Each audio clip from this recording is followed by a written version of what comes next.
Javier, ¿qué tal estás? Bienvenido a Capital. Hola, encantado de que me hayas invitado y bien, la verdad es que estoy contento viendo ya el final del curso y corrigiendo exámenes. Esto de corregir exámenes es la parte que me cuesta más a mí. Cuando yo era estudiante de doctorado en 1985, yo daba clases y como había colegas nuestros que eran coreanos y hablaban muy mal inglés, corregían. Entonces yo, en la primera parte de cuando era el último de la fila, no tenía que corregir y ahora que soy en fin, que estoy en el final del escalafón, pues corrijo. Aquí tengo el montón. En fin, No, así es no la es, vida. no siempre el mercado es eficiente. Es bonito la docencia, pero hay esas partes, ¿no? Al menos a mí me cuesta con los exámenes, las reclamaciones. Supongo Sí, porque me doy cuenta que los estudiantes al final, algunos, no todos, quizás solo les importa la nota y eso es desmotivador en mi caso. Sí, en realidad el óptimo, fíjate que claro, yo soy tan mayor que he hecho la mili, estuve en la Academia de Infantería porque fui alférez y nos hacían exámenes todas las semanas y realmente eso es una buena idea porque los exámenes despiertan un interés, las preguntas y está bien o está mal, sobre todo he descubierto recientemente un mecanismo que es espectacular, verdadero y falso, pero tú me dices con qué certidumbre. O sea, eliges entre, si quieres, estoy seguro, pues si lo tienes bien, uno, pero si lo tienes mal, menos uno. Y puedes elegir 0,8, 0,9, 0,7, 0,6 hasta 0,5, ¿no? Y entonces la esperanza de ese examen cuando juegas al azar con él es cero, ¿no? Y puedes no contestar, poner el nombre e irte, ¿no? Y, y en realidad eso hace ¿no? Cuando luego lo corriges, les obliga a pensar en algo concreto. Esta frase es verdadera o es falsa, por ejemplo. Te voy a poner una por si te interesa. Eh, el- Todas las subidas del salario mínimo interprofesional inevitablemente destruyen empleo. ¿No? O sea, por decir eso, lo diga quien lo diga, lo haga que lo haga, y a lo mejor hay que definir qué quiere decir destruyen, ¿no? La única, destruyen y sumergen empleo, ¿no? Y en todos los sitios. Eso como la célebre frase, no sé si apócrifa o no, de Milton Friedman sobre la inflación, ¿no? Y, y claro, si tú ahora piensas esa frase, dime, tiene que ver como pensar en apuestas. ¿Con qué punto dirías que eso es verdadero o es falso? Y cuánto quieres que te... ¿Por cuánto lo apuestas? ¿No? O sea, y entonces aquí hay dos cosas. Una es verdadera, es falsa.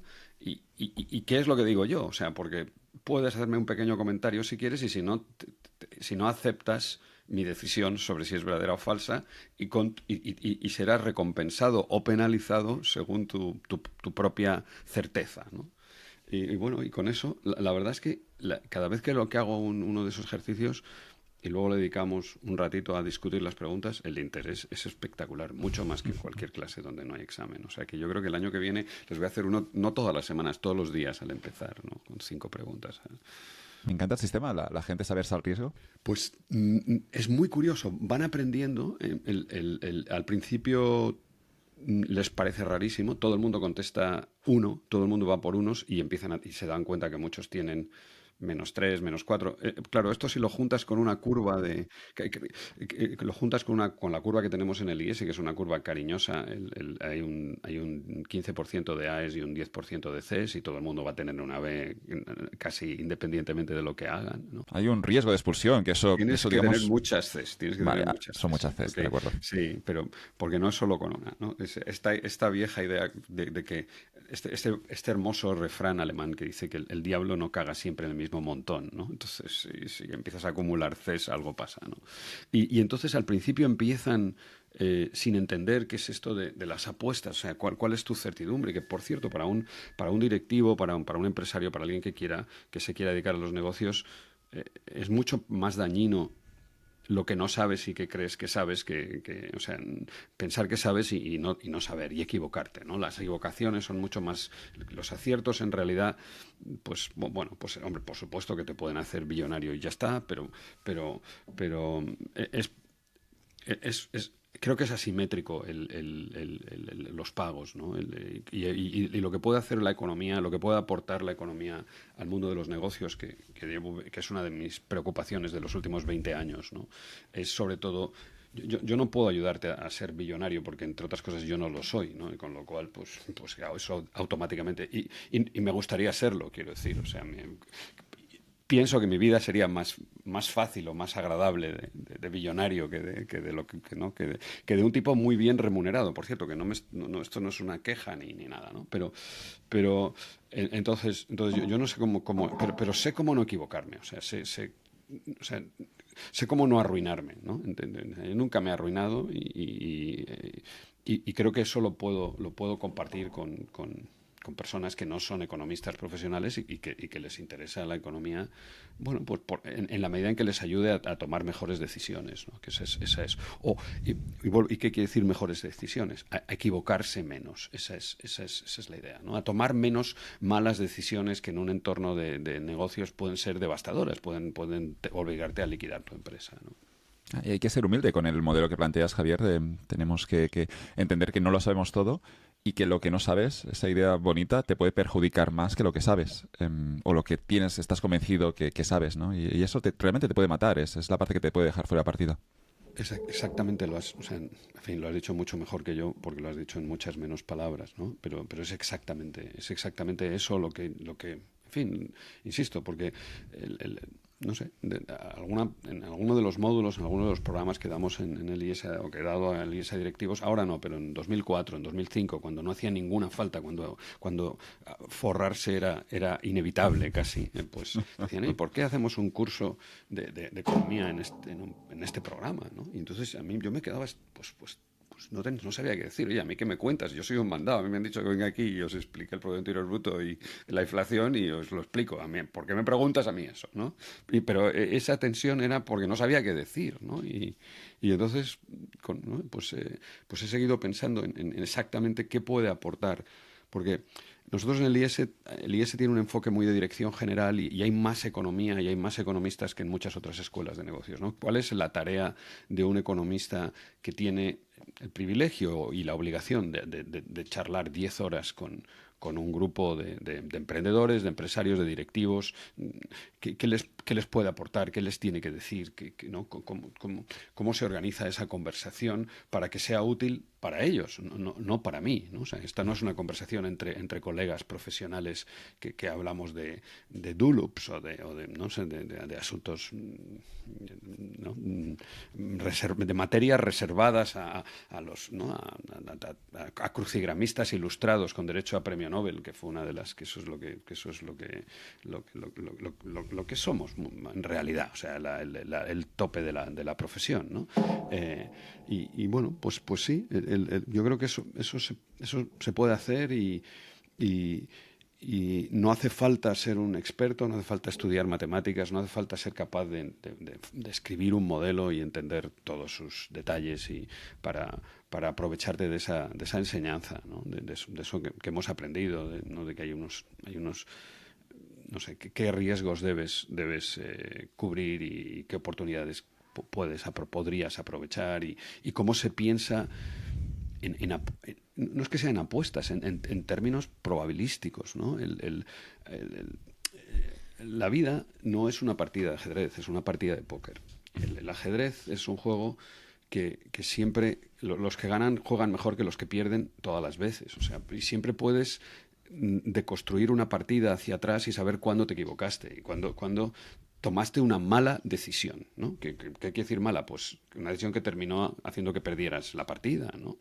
En cambio, en el póker no. En el póker nunca vas a saber si es la suerte o si es tu talento, tu capacidad, tu buena decisión. Nunca, jamás. Y ahí ya entramos y esa imposibilidad de separar la buena suerte de las buenas políticas te lleva a todo tipo de sesgos y a todo tipo de errores, sobre todo pues esa tendencia casi inevitable que tenemos de atribuir del resultadismo, ¿no? O sea, de si he ganado es que lo he hecho bien y si he perdido es que lo he hecho mal. Pues no, pues puede ser que ganes haciéndolo mal y que pierdas haciéndolo bien y es muy difícil aprender, ¿comprendes? En ese entorno donde es muy difícil asumir la propia responsabilidad de tus malas decisiones, incluso aunque te hayan salido bien, o sea, de tu mal procedimiento de decisión.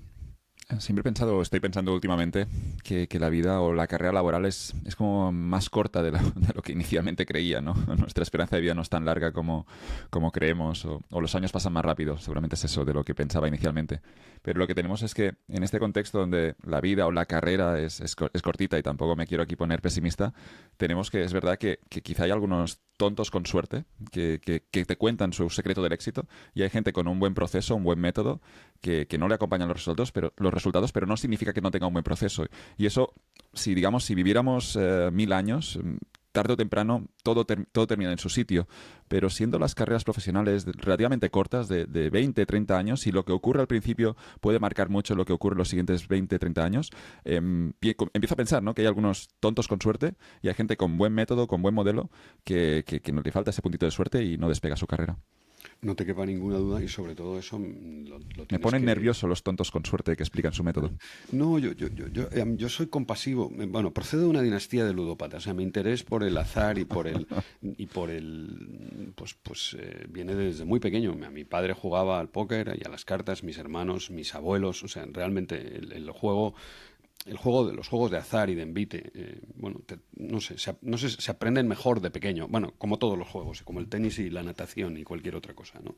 Entonces, hay mucha dependencia del recorrido, ¿no? Y eso potencia mucho más todavía lo que has dicho. O sea, la ley de los grandes números no termina de funcionar porque nuestras vidas son demasiado cortas para eso. Tomamos demasiadas pocas decisiones. No en juegos formales como en el póker, ¿no? En una partida de póker tomas a lo mejor en un minuto, en una mano que dura 2 minutos, pues tomas 20 decisiones. Ahí hay muchas decisiones. Si estás 8 horas jugando al póker, mm, te- tienes un volumen de decisión muy alto, ¿no? Porque cada vez tienes que decidir si vas, si no vas, si apuestas, si subes, si ves, en fin, no.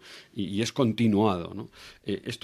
Yo fui árbitro de fútbol y en un partido de fútbol estás tomando decisiones continuamente.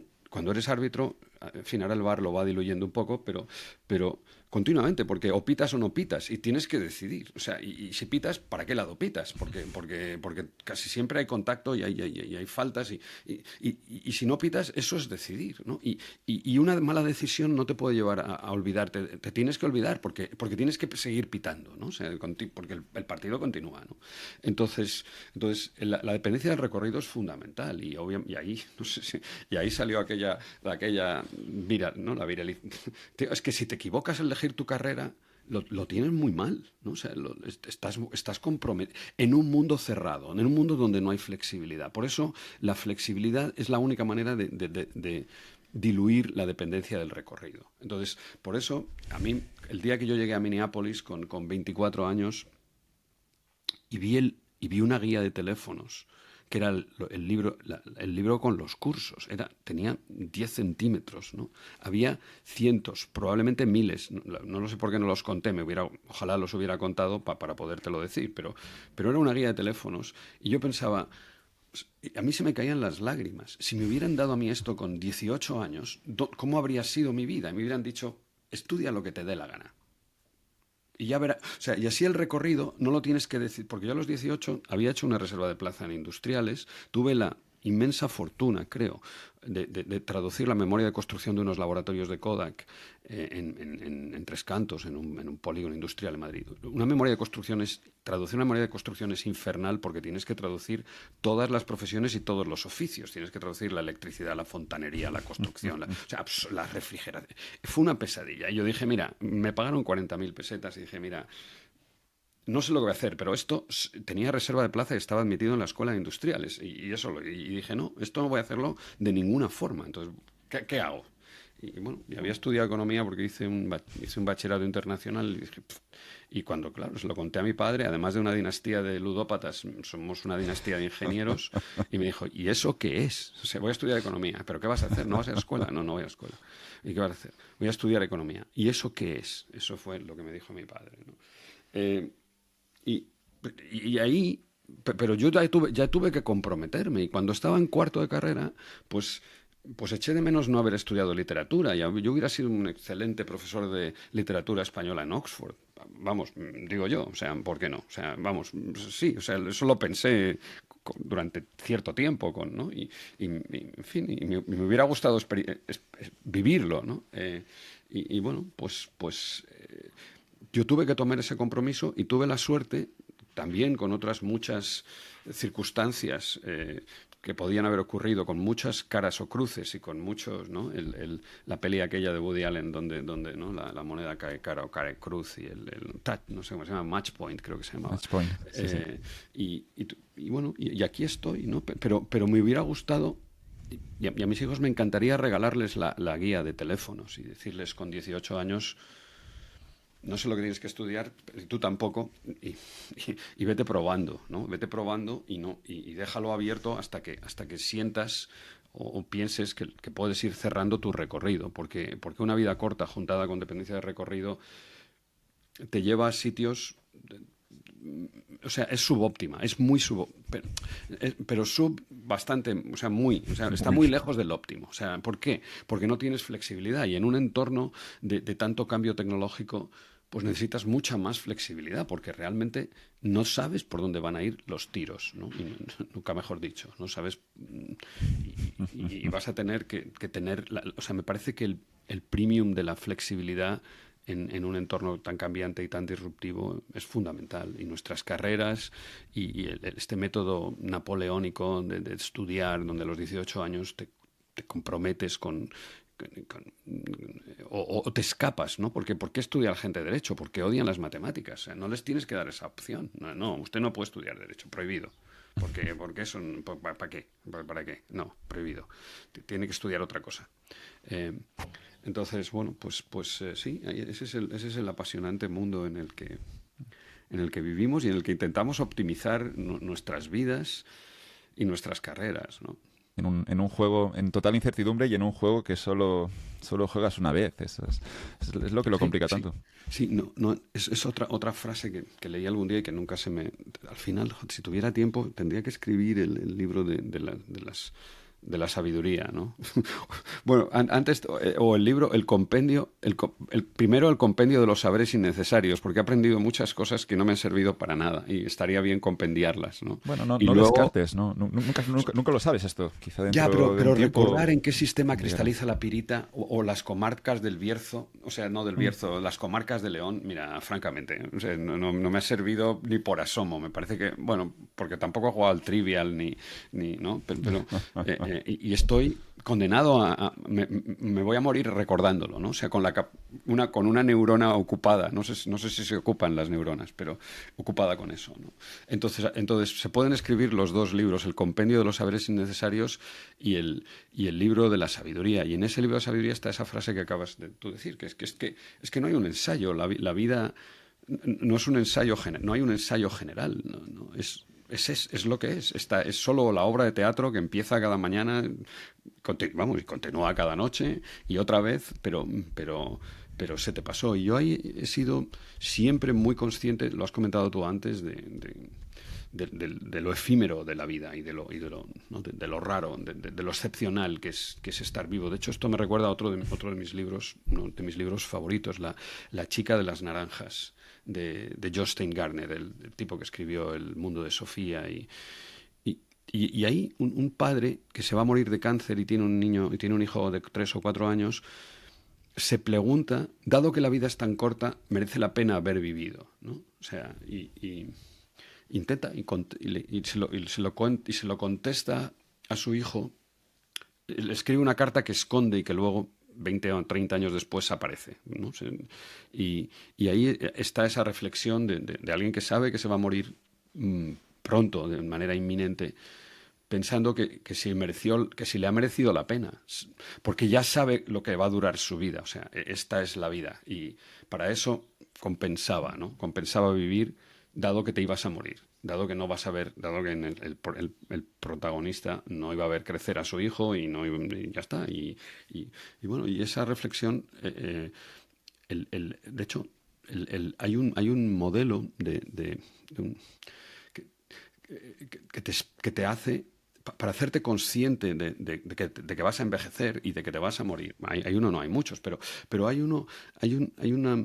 El otro día leyendo un libro que me está pareciendo fascinante, me queda nada, realmente escuchándolo, porque primero los escucho y luego los leo, los que pasan el filtro de la escucha, ¿no? Y este se llama Pensando en apuestas.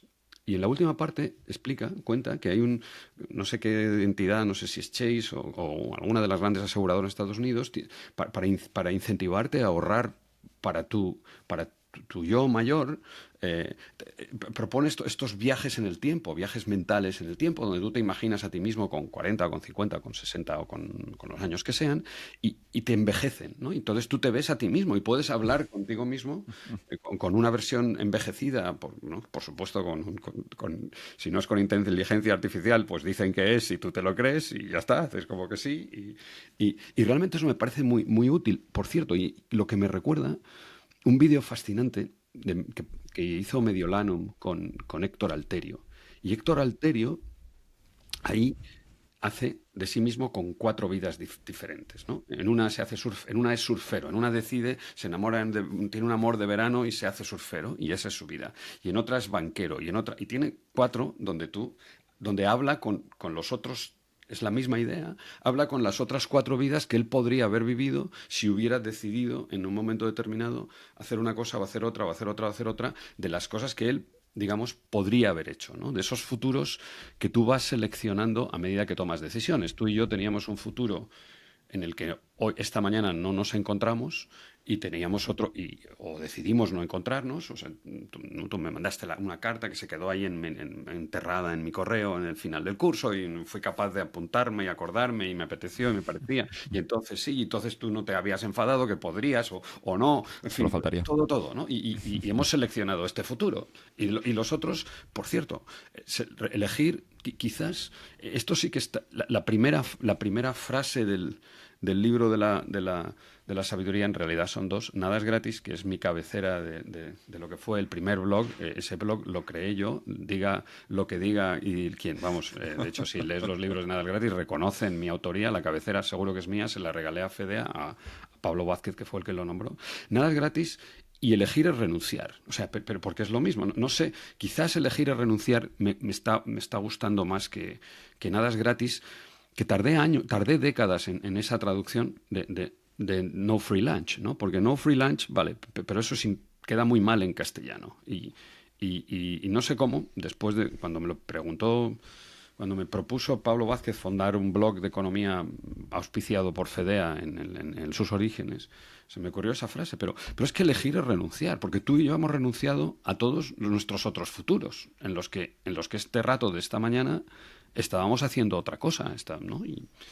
¿no? Tú a lo mejor otra entrevista, yo a lo mejor corrigiendo mis exámenes, o da igual, o cualquier. Y esos futuros ya no están, los hemos, porque ya son pasados y ya son cancelados, ahora ya nos hemos encontrado y vamos a seguir por este path, por esta senda bueno, y hemos renunciado a esas otras cosas que nunca sabremos lo que hubieran sido, ¿no? Y, y no merece la pena. No hay regrets, no sé cómo se dice regrets ahora mismo, pero Arrepentimiento.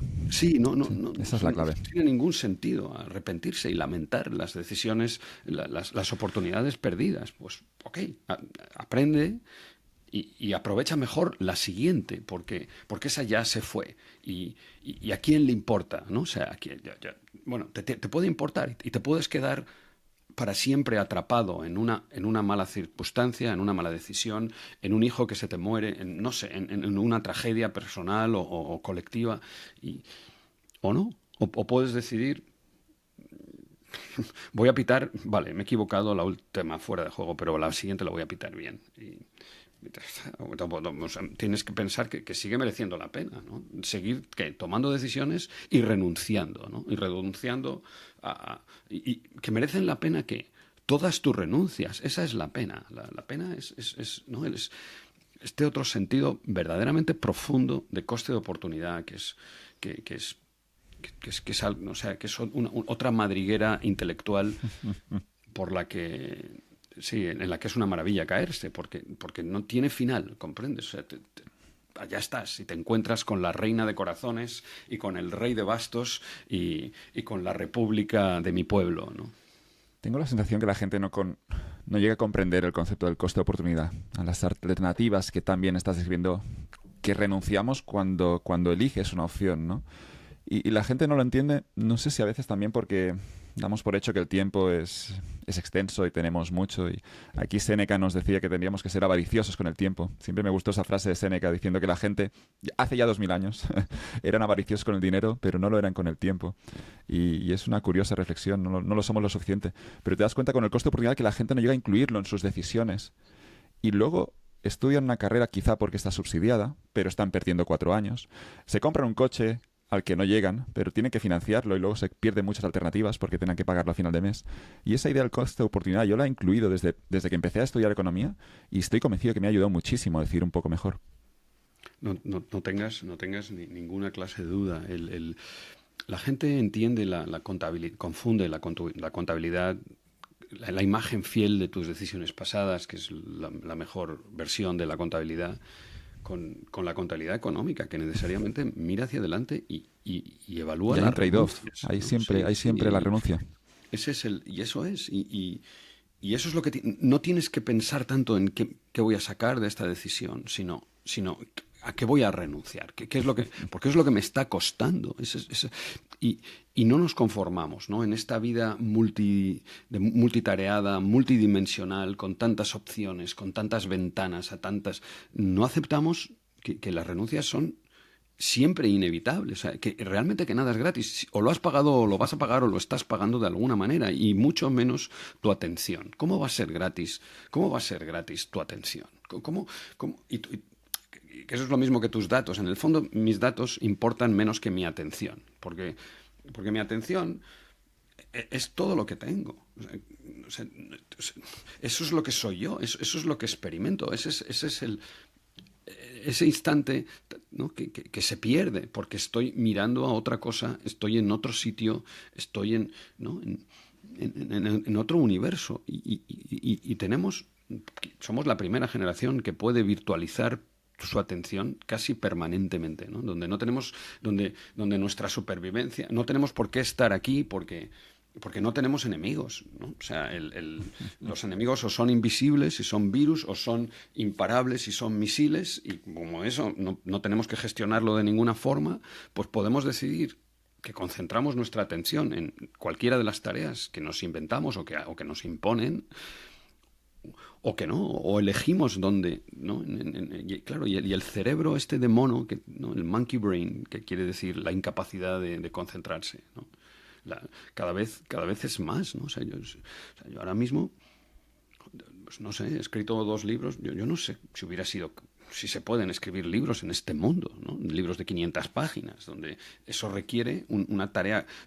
No puedes escribir un libro de 500 páginas con el móvil al lado o en un ordenador conectado, donde puedes al mismo tiempo saber si Nadal cómo está quedando, y el partido, y lo otro, y lo de más allá, y el periódico, o sea, y tus amigos y tus enemigos, y tu feed de Twitter, y el del otro, y entonces, oh, tío, no, ¿cómo vas a escribir un libro? Si cualquiera de esas otras cosas es mucho más fácil, mucho más atractiva y mucho más inmediata, ¿no? O sea que bueno, pues esa es no sé, ese es tu mundo, ¿no? Ese es vuestro mundo, y el de nuestros hijos. Yo tengo hijos muy pequeños porque he tenido 20 años de retraso en la paternidad, pero, o sea, mis hijos, que tendrán la misma edad que los tuyos si es que tienes hijos, y si no, los que tienen tus contemporáneos, o 10 años más, pues tienen que vivir en ese mundo de dispersión permanente, ¿no? Y de no haber disfrutado del el inmenso privilegio de mi vida, de la vida de académico que he hecho, que consiste en muchas cosas, pero entre otras no tienes que ir a la oficina. O sea, tu oficina, o sea, no tienes un horario, tienes muy pocos compromisos al cabo del año, ¿no? Y puedes pasarte mucho tiempo pensando en el coste de oportunidad, ¿no? En cuánto en cuánto cuestan esas renuncias, y cuáles son tus opciones, ¿no? Y eso claramente te lleva a decidir mejor, ¿no? Pero ¿cómo lo aprendes? O sea, no sé. O sea, alguien dijo una vez, la economía no se puede enseñar, se aprende o no se aprende. Y ya está. Y no tiene nada que ver. O sea, y yo me acuerdo perfectamente, tenía 16 años, estaba en Gales, en en un internado. Y me acuerdo de mi primera clase de economía, Andy McElhouse, un tío alto, espigado, que era corredor de fondo con el que yo entonces corría y con el que luego, en fin, compartimos mucho horas de economía y horas de carrera por los acantilados. Y lo pillé en el primer, los 10 minutos que nos contaron la función de demanda con un ejemplo de tomar Coca-Colas. Y en los primeros 10 minutos me pareció lo mejor que había visto, siendo un típico empollón y habiéndome leído 50 libros a la semana durante pues 10 años, digamos. O sea no, 50 al año, un libro a la semana, ¿no? Un libro a la semana. Pues, habiéndome leído 500 libros, por decir un número, ¿no? Pensé, tío, esto es inconcebible que la mente humana haya sido capaz de descubrir esta lógica. Al mismo tiempo me pareció una gilipollez, porque yo no iba a tomar 10 Coca-Colas aunque me las regalaran, porque no me cabían, ¿no? Y entonces en algún momento, esto de las Coca-Colas y el precio, la función de demanda individual no, se tiene que explicar más bien colectivamente, porque yo me quiero una Coca-Cola o ninguna, y si tengo una sed horrorosa, pues puede que me tome 2, pero la tercera me tienes que empezar a pagar ya empieza a ser una apuesta de cuántas Coca-Colas te bebes, ¿no? O sea, y cuánto y si vas a sobrevivir a esa sobredosis, ¿no?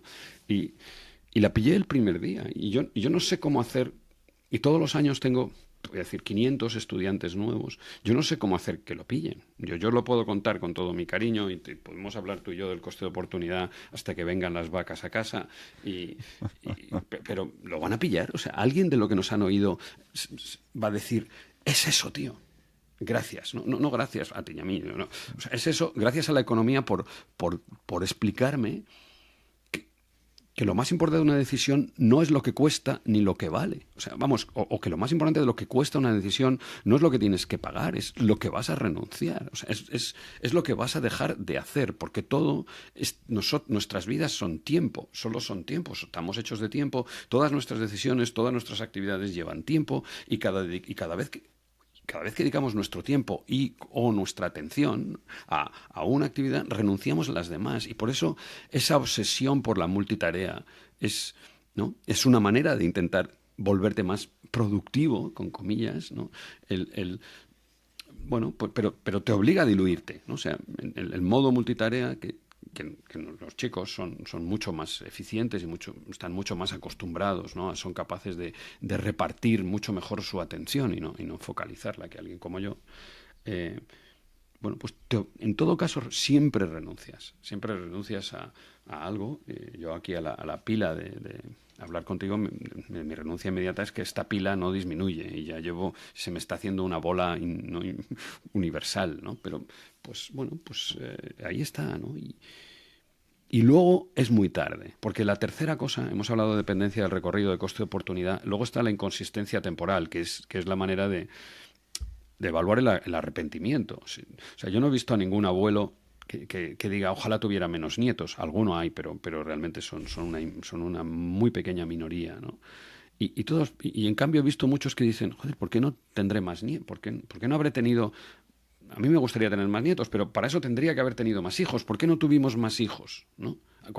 Y claro, cuando tú tienes hijos a los 30 y decides cuántos vas a tener, 0, 1, 2, 3, los que tengas, no tienes en cuenta que vas a tener nietos y luego te arrepientes. Lo mismo que el ahorro para la jubilación. Ahorrar 50 euros al mes o 5 euros al mes, hoy en un país avanzado lo puede hacer cualquiera, ¿no? ¿Qué es un país avanzado? Personas que tienen lavadoras. Déjame que O sea, si tú tienes lavadora, puedes ahorrar 5 euros. Si no lavas a mano en el río, puedes ahorrar 5 euros. Otra cosa es no te dé la gana, pero que poder, puedes. Bueno, pues tu vida va a ser... Claro, y cuando te jubilas y alguien te explica lo que hubiera pasado con 5 euros al 5%, voy a ser muy cariñoso porque en realidad puedes ponerlo al 8 y sigues y es más bien el 8, pero voy a ponértelos al 5 para que todo real, por supuesto que la inflación va por otro camino. Y dices, tío, pues yo ahora tendría 100.000 o 200.000, porque a lo mejor no eran 5, empezabas con 5 y también puedes ahorrar 10, por cierto. Si tienes lavadora, también puedes ahorrar 10 euros al mes. Y entonces dices, tío, pues me he equivocado. Y ya no tiene y ahora es inconsistente temporalmente porque no puedes volver para atrás. Por eso ¿no? Por eso estos viajes en el tiempo de imaginarte cómo puede ser tu vida, cómo va a ser tu vida, son tan útiles, sobre todo para esas decisiones que, que son especialmente no es que son irreversibles, o sea, que son imposibles de revertir porque son inconsistentes temporalmente. Y claro, eso ya me lleva a otra cosa que pondría en el libro de la sabiduría, que hay otra metáfora, porque al final, mira, Bob Lucas en uno de tiene un famoso en el discurso inaugural de una promoción, de una promoción en la Universidad de Chicago, empieza contando, diciendo, mira, los economistas en realidad somos contadores de historias, ¿no? Y les cuenta una historia de cómo se organiza una expansión monetaria en un parque de atracciones, ¿no? Y te cuenta una historia porque argumentamos por analogía. Y una analogía es una fábula, es una historia, es una parábola, es una versión simplificada. Y estas analogías, o sea, son metáforas que son útiles y la que te voy a contar, que es esta metáfora de las decisiones, hay tres clases de decisiones. Hay decisiones sombrero, hay decisiones corte de pelo y hay decisiones tatuaje, ¿no? Y son muy distintas, porque una decisión, si tú ves un sombrero, te gusta, sobre todo si eres calvo, ¿no? En tu caso, pues no tienes el amor que yo siento por los sombreros, es distinto, ¿no? Pero, vale, y ves un sombrero y te enamoras del sombrero, ¿no? Porque, tienes la percepción alterada, da igual por qué razón, por el amor, por el alcohol, por los psicotropos, me da lo mismo, y dices, oh, tío, este sombrero es la solución. Vale, y te lo pones. Al día siguiente el sombrero te parece la mayor estupidez del mundo y nunca jamás en la vida quieres el sombrero. Coges tu sombrero y lo tiras a la basura y ya está, has perdido los 20 euros que te ha costado el sombrero. Si haces un corte de pelo, ¿no? Una mañana que te levantas y te pintas el pelo de naranja, te pones una cresta, ¿no? Bueno, pues vale, pues también es una mala decisión y te vas a arrepentir y a los 6 meses ya se te pasa, porque el pelo vuelve a crecer. Pero un tatuaje no. Si yo ahora me tatúo pues me puedo tatuar el hace el amor y no la guerra aquí en la mitad de la... ¿no? Que no, porque al fin y al cabo soy un hippie no venido a vuelo, ¿no? Pues ya, pero ir por la vida con aquí bien grande, ¿no? ¿no? Hace el amor y no la guerra, pues chico, en la sexta iba a dar como, no sé muy bien, iba a parecer ya... Bueno, me echan del IS el primer día y cuando me vean llegar me vienen los de seguridad con las cajas y me dicen, Díaz Jiménez, por aquí no, hasta aquí hemos llegado, ¿no? Me tengo que buscar la vida en otro sitio. Y esa decisión, obviamente, no es reversible, ¿no? Esto no tiene que ver con la inconsistencia temporal, que son dos cosas distintas, aunque relacionadas, pero fíjate, esta historia, si es que está todo en la economía, ¿no? Estos modelos eran Putty Clay, y no sé si eran de Eatwell o de la señora Robinson, o de la polémica aquella del capital entre las dos Cambridge. Hay inversiones que son más flexibles, cuyo coste de cambiarlas, o sea, Putty era masilla y Clay es como... este barro que se hace duro, por loza, no, loza, Sí, arcilla, masilla, arcilla, ok, bueno, algo así, ¿no? Y entonces, claro, si tú pones masilla en un sitio, la puedes quitar de ahí y ponerla en otro sitio, pero si una vez si es cemento, pues ya te has equivocado, ¿no? Y eso es otra vez lo de los sombreros, ¿no? Los sombreros, los tatuajes, y sobre todo, y otra vez, siempre en un entorno de gran cambio tecnológico, donde el valor de la flexibilidad, el valor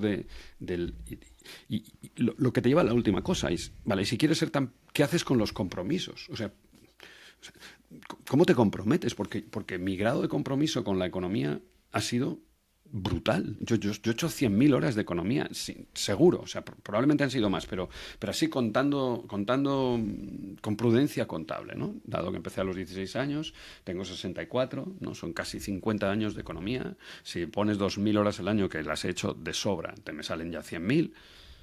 Y eso es un compromiso brutal y una renuncia a todo lo demás. Yo siempre digo que eso me sirve para presumir de dos cosas, de aburrido y de ignorante, ¿no? Porque aburrido, porque si tú me regalas tiempo, lo dedico a hacer economía, a hablar, a escribir, a pensar, y no otras cosas, ¿no? Y las otras cosas pues me interesan menos. Ignorante, porque yo no sé nada de nada más. O sea, yo solo sé yo solo sé de economía, porque joder, es que no he hecho otras cosas. No me hables de salto con pértiga, que es otra, eso lo he dejado para, por cierto, hice atletismo y siempre tuve envidia de los del salto con pértiga, pero nunca me acerqué, ¿comprendes? Y renuncié, porque yo era, y encima era fondero, que no había manera de, o sea, era una pesadez, en estar haciendo kilómetros y kilómetros, y ya cuando volvía, pues se habían ido los del salto con pértiga y nunca, y me pareció que, tío, tiene que ser fascinante hacer salto con pértiga. No sé si hay uno para octogenarios, si hay una idea de negocio, por si alguien está por ahí y no sabe muy bien qué hacer, intentar convencer a unos cuantos seniors, ¿no? Que son, por cierto, que tenemos pasta, ¿eh? O sea, que no, esto es, o sea, ¿no? Pues convencernos para darnos clases de salto con pértiga, los que nos hemos quedado con la frustración, ¿no? La frustración de ser pertiguistas. Y pues fíjate, otra renuncia que ahí se me va a quedar en el tintero para otra reencarnación. Nunca es tarde, o eso dicen al menos. Me gusta este modelo de la flexibilidad más el compromiso, ¿no? Y pues supongo que por eso también me gusta el modelo cuando hay que escoger una carrera en Estados Unidos, que les dan ese primer año, ese segundo año para explorar un poco las distintas alternativas. Tú te matriculas a una universidad, te comprometes con una universidad, pero no tienes que elegir un grado, una especialización. Y aquí en España, yo creo que esto no lo hacemos bien, ¿no? Con 18 años hay que elegir ya una carrera cuando con 18 todavía no sabes nada, ¿no? Una cosa que no. Ese es el libro, eso es lo que te contaba antes. Sí, Y pienso esta idea, ¿no? Y es bonita esto de, digamos, tener un escenario en el que hay muchas opciones al momento, pero luego cerrarlas, ¿no? Y en su día haciendo esa reflexión, escribí un día un artículo que era algo así como que cuando la opcionalidad te mata.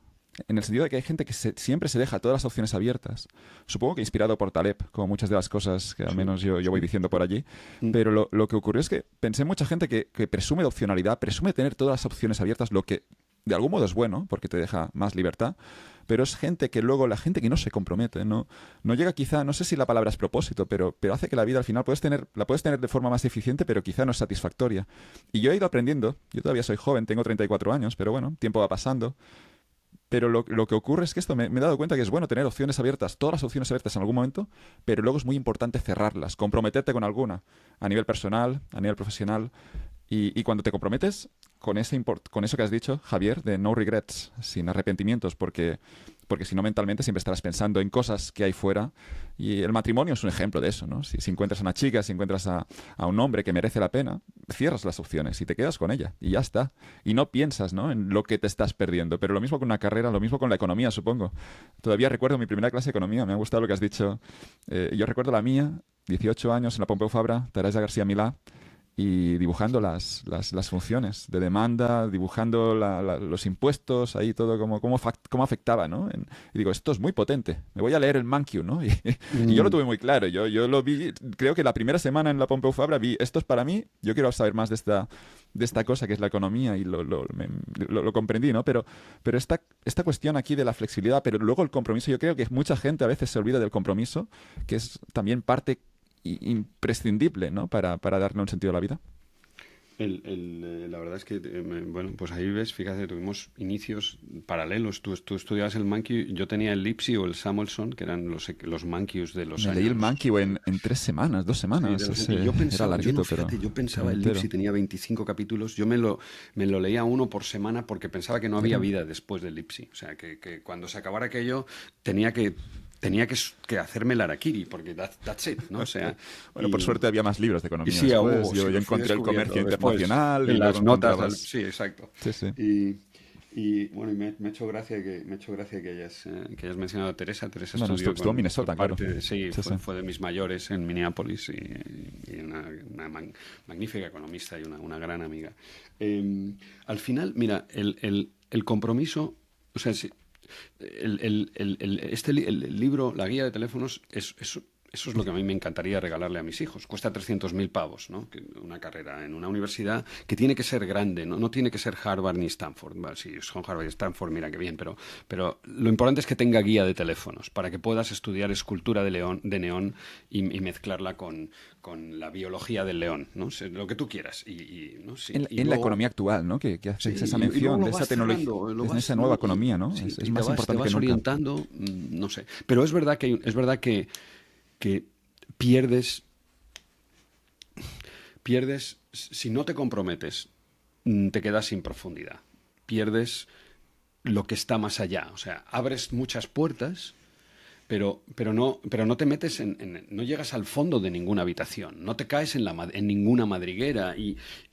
Ok, y yo no sé si ahí esto es lo de ser zorros o ser erizos, o no sé, pero a mí, desde luego, he tenido paciencia, ¿no? A lo mejor también tiene que ver con tu tasa de descuento, ¿no? He tenido la paciencia suficiente para, para llegar no al final, porque obviamente la economía no tiene final, pero para elegir actividades que sé que no tienen final, como puede ser jugar al tenis, o como puede ser tocar el piano, o como puede ser... No tienen final, porque siempre hay más, ¿no? Siempre tienes más, ¿no?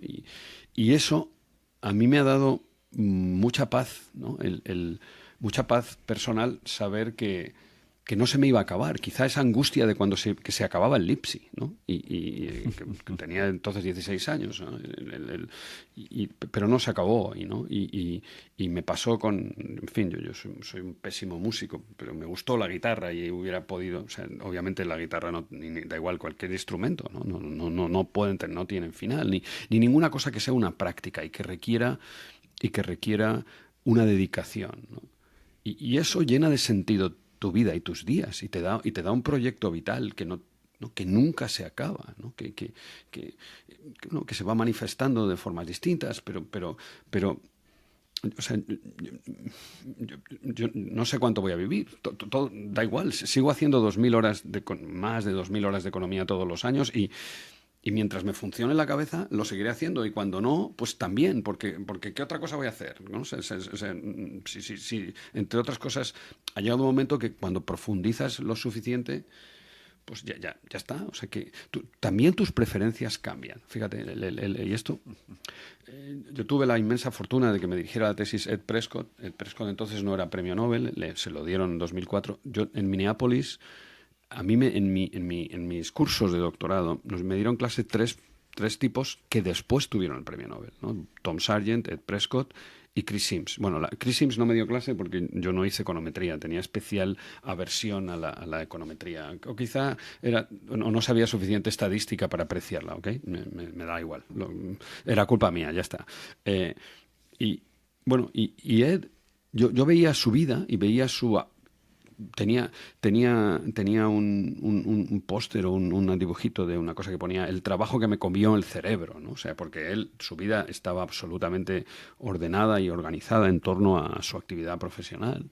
Y yo pensaba, joder, Ed, con 30 años seguro que iba al cine. O sea, le gustaría, no, o sea, tendría a otras actividades y tendría otros, ¿no?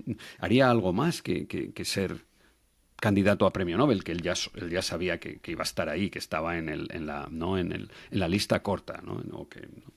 Y, pero en algún momento fue renunciando, y fíjate, ahí se me ocurrió que uno a los 30 tiene que apuntar la lista de las cosas que le gustan y luego subrayarla a los 40, para que un día, para que no se te olvide que a ti te gustaba ir al cine.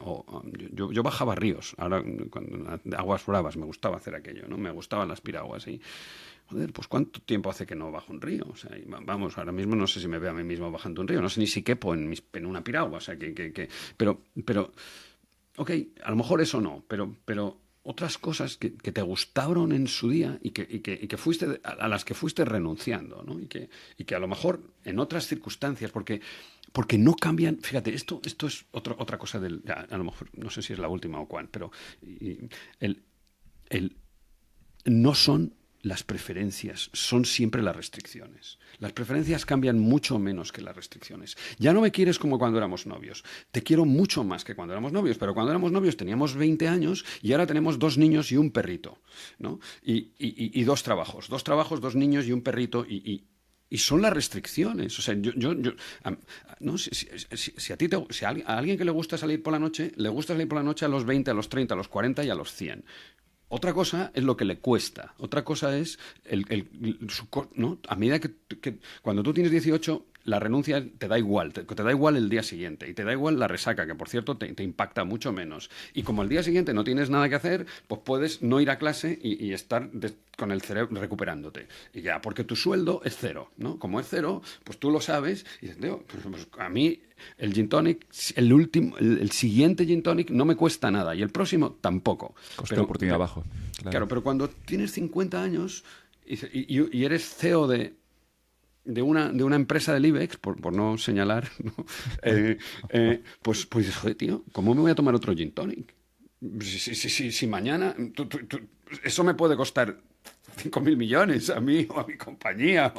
No sé, tío, no me puedo tomar otro. Es de locos. ¿Pero ¿ha cambiado tu preferencia? No. Han cambiado tus restricciones. Por eso yo me he vuelto con los años me he vuelto cada vez más compasivo porque entiendo que no son las preferencias, que son que claro que me quieres como cuando éramos novios o probablemente mucho más, pero yo no sé cómo te está apretando ¿no? No hay soluciones, a los 50 ya no hay soluciones interiores, todos son soluciones de esquina, ¿ok? Y ya sé que no nos va a entender muchos, pero me da igual, alguno que nos entienda pues es dedicado para ellos, porque también tiene su corazoncito, ¿ok? Entonces estás en una esquina que cada vez se va haciendo más pequeña y tú sigues siendo el mismo tipo, que le gusta bajar ríos de aguas bravas y charlar con sus amigos y ir a una tertulia literaria y fumar en pipa y todas esas cosas que no haces. ¿Por qué no? Pues porque no, porque es demasiado caro, ¿no? Porque la renuncia no me la puedo permitir en este nuevo mundo de circunstancias, ¿no?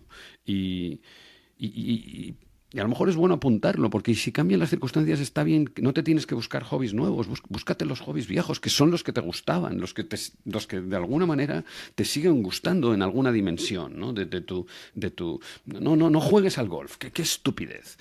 Juega, si a ti te gustaba jugar al tenis, pues sigue jugando al tenis con otros como tú. Si es fácil, solo tienen que sacar igual de mal que tú y pegarle la bola igual de flojo que tú. Con eso ya está.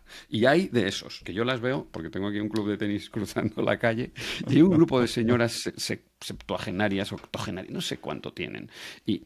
Tío, y es maravilloso verlas ahí, van ahí todos los días y juegan. Y ahora mismo, mientras hablamos tú y yo, dentro de una hora menos, dentro de 3 horas en Playa Chica, en Las Palmas, van a aparecer un grupo de tipos todos mayores de 60, unos con traje de neopreno, otros sin boya, otros con aletas, y van a mirarse y van a decir vamos para allá, y se van a meter en el agua y van a nadar. Y eso es espectacular, porque eso, ¿sabes por qué lo hacen? Porque les gustaba hacerlo a los 14, a los 18, a los 20, a los 30, a los 50, y ahora tienen tiempo y ojalá, ¿sabes? Se me están dando ganas de bajarme al aeropuerto. No sé si llego, porque la hora te favorece ahora, ¿no? O sea, la hora es una hora menos y me encantaría llegar a Playa Chica y apuntarme, ¿no? Y me dirían, hombre, Javier, y que allá iríamos, ¿no? Cada uno nadando como puede, ¿no? Supongo que cuando empiezas a pensar así tienes mucha menor tolerancia a perder el tiempo en gilipolleces o en gente que no se lo merece y ya. Yo veo, al menos lo he vivido yo mismo, ¿no? De nuevo con esa avaricia del tiempo, a veces se lo entregamos sin pensarlo mucho a gente que no lo merece, gente que te cuenta tonterías, reuniones en las que no deberías estar. Y aquí también, de nuevo, es bueno ser crítico y ser muy consciente de que quizá hay un coste de oportunidad, hay una mejor alternativa afuera que te está esperando. No te quepa duda y te vas volviendo ahí cada vez te vuelves más intolerante yo le llamo la calderilla de la vida, ¿no? O sea, esa especie de ese tiempo que se te va en pelearte con burocracias, con reglas innecesarias, donde al final el problema económico es el siguiente: todo el mundo valora su tiempo, pero no el de los demás, como el de uno mismo, ¿no? Y entonces como tu tiempo no vale, pues ese es para mucha gente de tu entorno, incluso tus seres queridos, en una familia, por ejemplo, pues casi lo haces tú. O sea, ¿quién? Te voy a poner un ejemplo tonto. Suena el timbre. ¿Quién se levanta a abrir la puerta? ¿No? Y dices, joder, tío. A ver, pues obviamente debería levantarse siempre aquella persona cuyo tiempo valga menos. Puede que el valor del tiempo en cada momento no sea el mismo de todos, ¿no? Porque es que ahora tengo exámenes mañana, papá. O sea que, de momento, el tipo cuyo tiempo vale más en esta casa soy yo. ¿Por qué? Pues porque yo soy el más mayor, le saco 20 años a Chris y 50 años a mis hijos. Con lo cual, el único tipo que no tenía que abrir la puerta jamás es el que la abre siempre, ¿comprendes? Entonces, y ya está. Pues ya, pero es que para ellos su tiempo, si Bruno está jugando a Minecraft, pues su tiempo vale más que el mío, que estoy haciendo pues lo que sea que toque en ese momento, ¿no? Y, y, y ahí se te ha ido ese ratito, ¿no? Se te ha ido, te has levantado, has interrumpido tu trabajo y no va a volver. Y no va a volver, ¿no? ¿Cuántas? El otro día cerró La Virgen. Esta es una compañía de cervezas artesanales en Madrid con muy buen rollo. La compró, no sé cómo se llama, Anders Bausch, no sé, la principal cervecera, ya ha cerrado, ¿no? Nunca sabes, a mí me gustan los bares y me gusta mucho la cerveza, nunca sabes cuándo te tomas la última caña en ese bar, ¿no? Esta vez lo he sabido porque me lo han contado, porque fui ahí diciendo, joder, ¿no? Hicieron una despedida y me llevé un póster de los que tenían en la pared, ¿no? Haciéndolo con amor desde 2011 o no me acuerdo, ¿no? Y nunca sabes cuál es la última vez que acompañas a tus hijos al autobús del colegio o que te tomas una cerveza en un bar. No hay que ponerse muy dramáticos, pero es que es así. O que nunca lo sabes. Y como nunca lo sabes, pues no lo desperdicies. O sea, valóralo, porque puede que sea la última vez. Y no sabías que era la última vez. Cuando llegas, para no ponernos dramáticos, cuando llegas a ese bar o a ese restaurante al que no vas mucho, pero vas de vez en cuando y ves que ha cerrado, pues dices, joder, tío, y te intentas acordar cuál fue la última caña que me tomé en este bar, ¿no?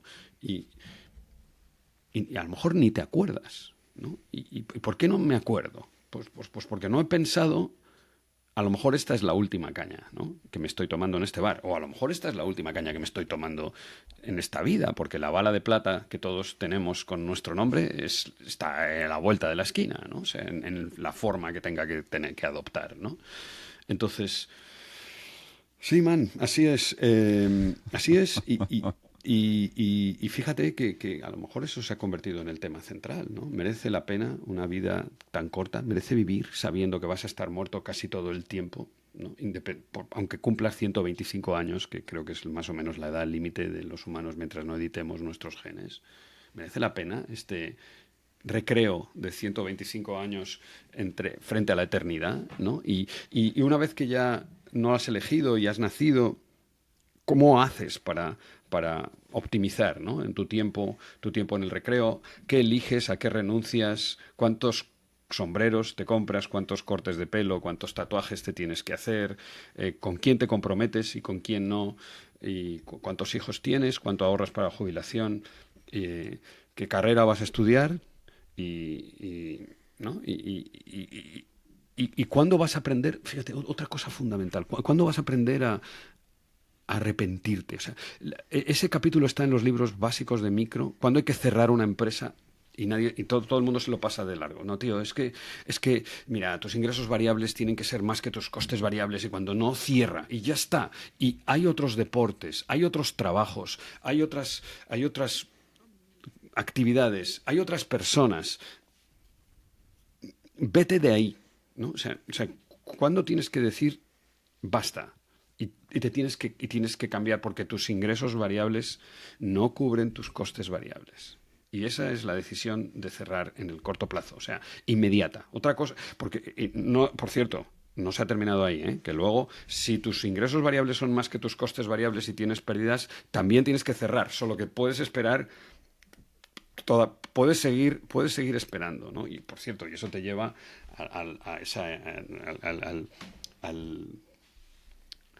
al inolvidable discurso de Steve Jobs también en el inaugural de Stanford, me parece que era Stanford. Era Stanford. Sí. Diciendo, mira, si pienso que este es el último mes de mi vida y durante unos cuantos meses, ponle 6 como mínimo, haría esto, si haría estas cosas que hago, tendría este mix y me sale que no, me doy cuenta que tengo que cambiar. Que no se confunda nadie que nos está escuchando. El problema de Steve Jobs, si tienes 10 millones, 100, 1000 en el banco, es muy distinto al que no, a los que no tenemos ni 10.000 euros en el banco, ¿no? O sea, que es muy distinto la libertad para elegir cuando tu mundo de la necesidad lo has resuelto y tú y tus próximas 10 generaciones, ¿no? Entonces, pero eso no Pero quiere decir... sigue habiendo un problema. Sí, eso no quiere decir que... Y fíjate que Steve Jobs se murió muy pronto, ¿no? O sea, Ujú. y para él, pues fue muy relevante. A lo mejor lo sospechaba, o sea, ser capaz ¿no? ¿no? O por lo menos lo había pensado, ¿no? Había pensado si realmente le merecía la pena hacer lo que hacía, el pack, el mix de tu vida, que incluye tu familia, tus amigos, tu trabajo, tus experiencias, ¿no? Tu estado de forma, en realidad los cuatro fondos hay cuatro fondos de capital que uno tiene que gestionar, ¿no? Tienes que gestionar tu capital financiero, no, primero tu capital humano, ¿no? ¿Qué carrera eliges? ¿Cuánto te educas? ¿Cuándo dejas de leer? ¿Y cuándo dejas ¿no? de actualizarte? ¿No? ¿Cuántas horas tienes que usar ChatGPT y descubrir qué es eso o cualquier otra cosa? ¿No? Capital humano, que lo acumulas y lo desacumulas porque la tecnología deprecia muy deprisa el cambio tecnológico del capital humano. Capital financiero, tienes que ahorrar para la jubilación, tienes que ahorrar para imprevistos, que también lo acumulas, haces una reforma, te compras una vivienda, te endeudas, ¿no? Va pasando por él. Tu salud, a partir de los 50 años, tu salud y tu estado de forma, eso es otro fondo en el que tú tienes que invertir. Un cuerpo, ¿no? O sea, un físico es una inversión, te lo tienes que ganar, no lo puedes comprar. Tú no puedes comprar estar en forma, no puedes comprar levantar 30 kilos, no puedes comprar, mucho más fácil, levantar una maleta y ponerla no lo puedes comprar, te lo tienes que ganar, ¿ok? Te lo tienes que ganar repitiéndolo, ¿no? No puedes comprarte correr 1 kilómetro en 4 minutos, ni en 5, ni en 6, ni en 7, ni en 8, ni en 9, ni en 10. Tienes que ganártelo, ¿ok? Ese es el tercer capital. Y el cuarto capital es el capital de transformación, ¿no? Cuando vas a cambiar de una actividad a la siguiente, tienes que haber acumulado recursos personales, emocionales, materiales, probablemente para financiar una transición que te lleva de un sitio donde ya no estás a gusto, donde, ¿no? Esa vida que quieres cambiar hacia la siguiente vida. Por cierto, estos cuatro salen en otro gran libro que se llama La vida de 100 años. Andy Scott y Linda, no me acuerdo cómo, pero Linda de nombre. La verdad es que ese libro, hay unos libros que yo podría escribir y otros enteros y otros que no podría escribir la primera línea. O sea, yo creo que podría haber escrito todo Pérez Reverte, menos a lo mejor un par de ellos, y ni una línea de Vargas Llosa, ¿no? Por ejemplo. Y, y, y este libro de Andy y Linda Gratton se llama. Linda Gratton lo podía haber escrito sin bajarme del autobús y el de... Si hubiera conocido a Linda, por cierto, porque eso era fundamental. Lo siento, Andy Scott, le conozco mucho. Si hubiera conocido a Linda. Y el otro, eh, ¿cómo era? Decidir o Thinking in Bets, pensar en apuestas. Otro libro que realmente resume muy bien, vamos, en fin, con Que otra es de dirección, jugadora pero de póker, ¿no? Está escrito por sí, una... sí, en su introducción ella dice, ¿por qué esto no es un libro sobre cómo jugar al póker? ¿No? O sea, que lo que está haciendo es lo que podría hacer yo con la... Yo ahora como la vida no me da porque dedico 35 horas a la semana a la crianza de Bruno y de Belén y a pasear al perrito, eh, no escribo libros, pero escribo índices, ¿no? Y por cierto, ¿por qué no te los escribe ChatGPT? Pues porque no me da la gana, porque a mí me gusta escribir yo, ¿comprendes? O sea, ¿por qué yo tengo que entretener a ChatGPT? Que se entretenga solo. O sea, yo no le doy mi índice a ChatGPT ni de coña, no sé cómo decírtelo, es mío mi índice, ¿ok? O lo escribo yo o no lo escribe nadie, ya está, ¿ok? Entonces, ¿quién lo va a escribir? Nadie, lo va a escribir nadie. Bueno, y ese libro, sí, el Thinking in Bets tiene muchas tiene capítulos de mi libro sobre, no sé cómo se llama, tiene un título provisional que es el arte de la vida y de los negocios, no sé por qué orden, pero tienen que salir la palabra arte, vida y negocios. Y vida quiere decir tiempo. O sea, tiempo es vida y vida es tiempo y no lo puedes separar y no sé por qué pongo vida o pongo tiempo, ¿no? A lo mejor puedo llamarlo el tiempo del arte y de los negocios, los negocios del arte y del tiempo, vale cualquier clase de combinación. Puedo hacer otra rayuela, ¿no? Otra rayuela y que cada uno lo lea como le parezca, ¿no? Y, y de ahí, pues coincidimos en si el libro de esta señora, que no, la jugadora de póker, que si lo miras y nos lo dices, Creo que se llama pues Amy, me suena Amy, exacto, pero te voy a decir el apellido bueno, pues tiene, porque no lo tengo aquí. Es bueno, Amy, pues tiene, No Amy, perdona, Amy Duke. vale, exacto, Este es su pues nombre. tiene 3 o 4 capítulos que coinciden absolutamente con, con, bueno, pues con uno de los cursos que doy en dos sesiones. Hablo en la primera del largo plazo. A veces lo cambio en orden, porque a veces empiezo por el corto plazo, ¿no? ¿El corto plazo qué es? ¿Cuándo van a bajar los tipos? Vale, ya está, genial. Y el último dato de crecimiento del Fondo Monetario. Javier, y entonces a España le han subido 4 décimas. Sí, sí, le han subido 4 décimas. Y los datos de empleo, si están trucados o no. En fin, y qué pasa con la cuenta corriente, ¿no? O sea, en fin, el análisis de la coyuntura es el corto plazo. Pero el largo plazo es mucho más interesante, que consiste en imaginarte cómo va a ser la economía y los negocios en 10 años, ¿no? En los próximos 10 años, qué es lo que va a cambiar, qué es lo que no va a cambiar. Muy interesante, por cierto, otro gran libro, que ya que estoy, y como mientras no me sigas cortando, yo sigo recomendando libros hasta que tú decidas. Me gusta tener La una larga psicología, lista de libros en todas las la entrevistas. psicología del Nunca te dinero, cortaría. imprescindible, El de Morgan Housel, imprescindible. Sí, llegué ahí a través del otro, qué es lo que buenísimo. no va a cambiar, ¿no? Que eso Que es el nuevo. coincide con, Sí, sí, que que es el que he es el sacado más ahora. reciente, Same as Ever se llama Sí, más de ver. y Su blog es genial. Morgan es, yo creo que de los eh, mejores escritores divulgadores financieros que hay ahora mismo. espectacular, reciente Tiene una descubrimiento. capacidad para conectar las historias, para hacerlo también personal. Es Y increíble además cómo me escribe. gusta mucho su enfoque, que es, mira, tío, ¿yo por qué voy a escribirte? ¿Por qué te voy a torturar con un ensayo de 200 páginas ordeñando la misma idea? No. Te voy a contar 20 Te voy a contar 20 historietas 20 historias que y está. están hilvanadas con un hilo fino y flexible, y que tratan sobre un tema genérico y que si te gusta una, pues sigue leyendo, y cuando te dejen de gustar, pues haz otra cosa con tu vida, ¿no? Y me gusta mucho ese estilo, y la verdad es que, bueno, pues hablo de las tendencias y ahí me parece que, que sí, es esa especie de viaje en el tiempo donde te imaginas cómo va a ser el mundo, cómo vas a ser tú, cómo van a ser los negocios, cómo va a ser la economía en 10 años, ¿no?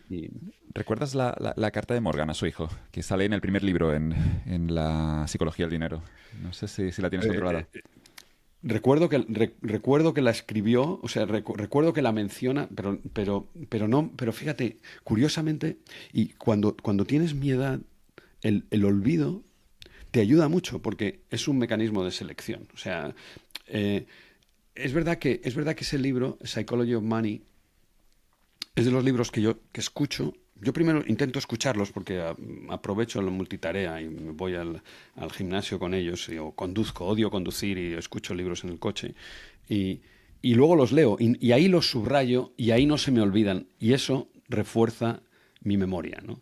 Entonces cuéntame qué dice la carta porque no me acuerdo. Mira, te la leo. Y es una reflexión es que yo creo que conecta muy bien con el coste-oportunidad, con todo lo que hemos dicho, ¿no? Y Morgan nace su primer hijo y dice lo siguiente, escribe, tal vez pienses que quieres un coche caro, un reloj de lujo o una casa enorme, pero ya te lo digo yo, no es lo que quieres.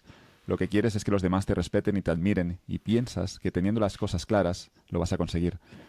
Esto casi nunca sirve, sobre todo de aquellas personas que tú quieres que te respeten y admiren. Me di cuenta de eso trabajando de aparcacoches, cuando empecé a pensar en todas esas personas que llegaban al hotel montados en un Ferrari y me veían boquiabierto. La gente no podía evitar quedarse boquiabierta a donde quiera que ellos fueran, y estoy seguro de que les encantaba. Estoy seguro de que se sentían admirados, pero sabían que a mí ellos no me importaba, que ni siquiera me fijaba en ellos. Eran conscientes de que me dejaba boquiabierto, era solamente su coche, e imaginarme a mí mismo en el asiento del conductor. Se compraron un Ferrari pensando que les traería admiración, sin darse cuenta de que yo, y probablemente muchas otras personas que estaban impresionados con el coche, no les dedicaban a ellos, a los conductores, ni un solo segundo de mi pensamiento. Lo que quiero transmitir no es que se deje de aspirar a ganar dinero, ni a tener coches de lujo. A mí ambas cosas me gustan.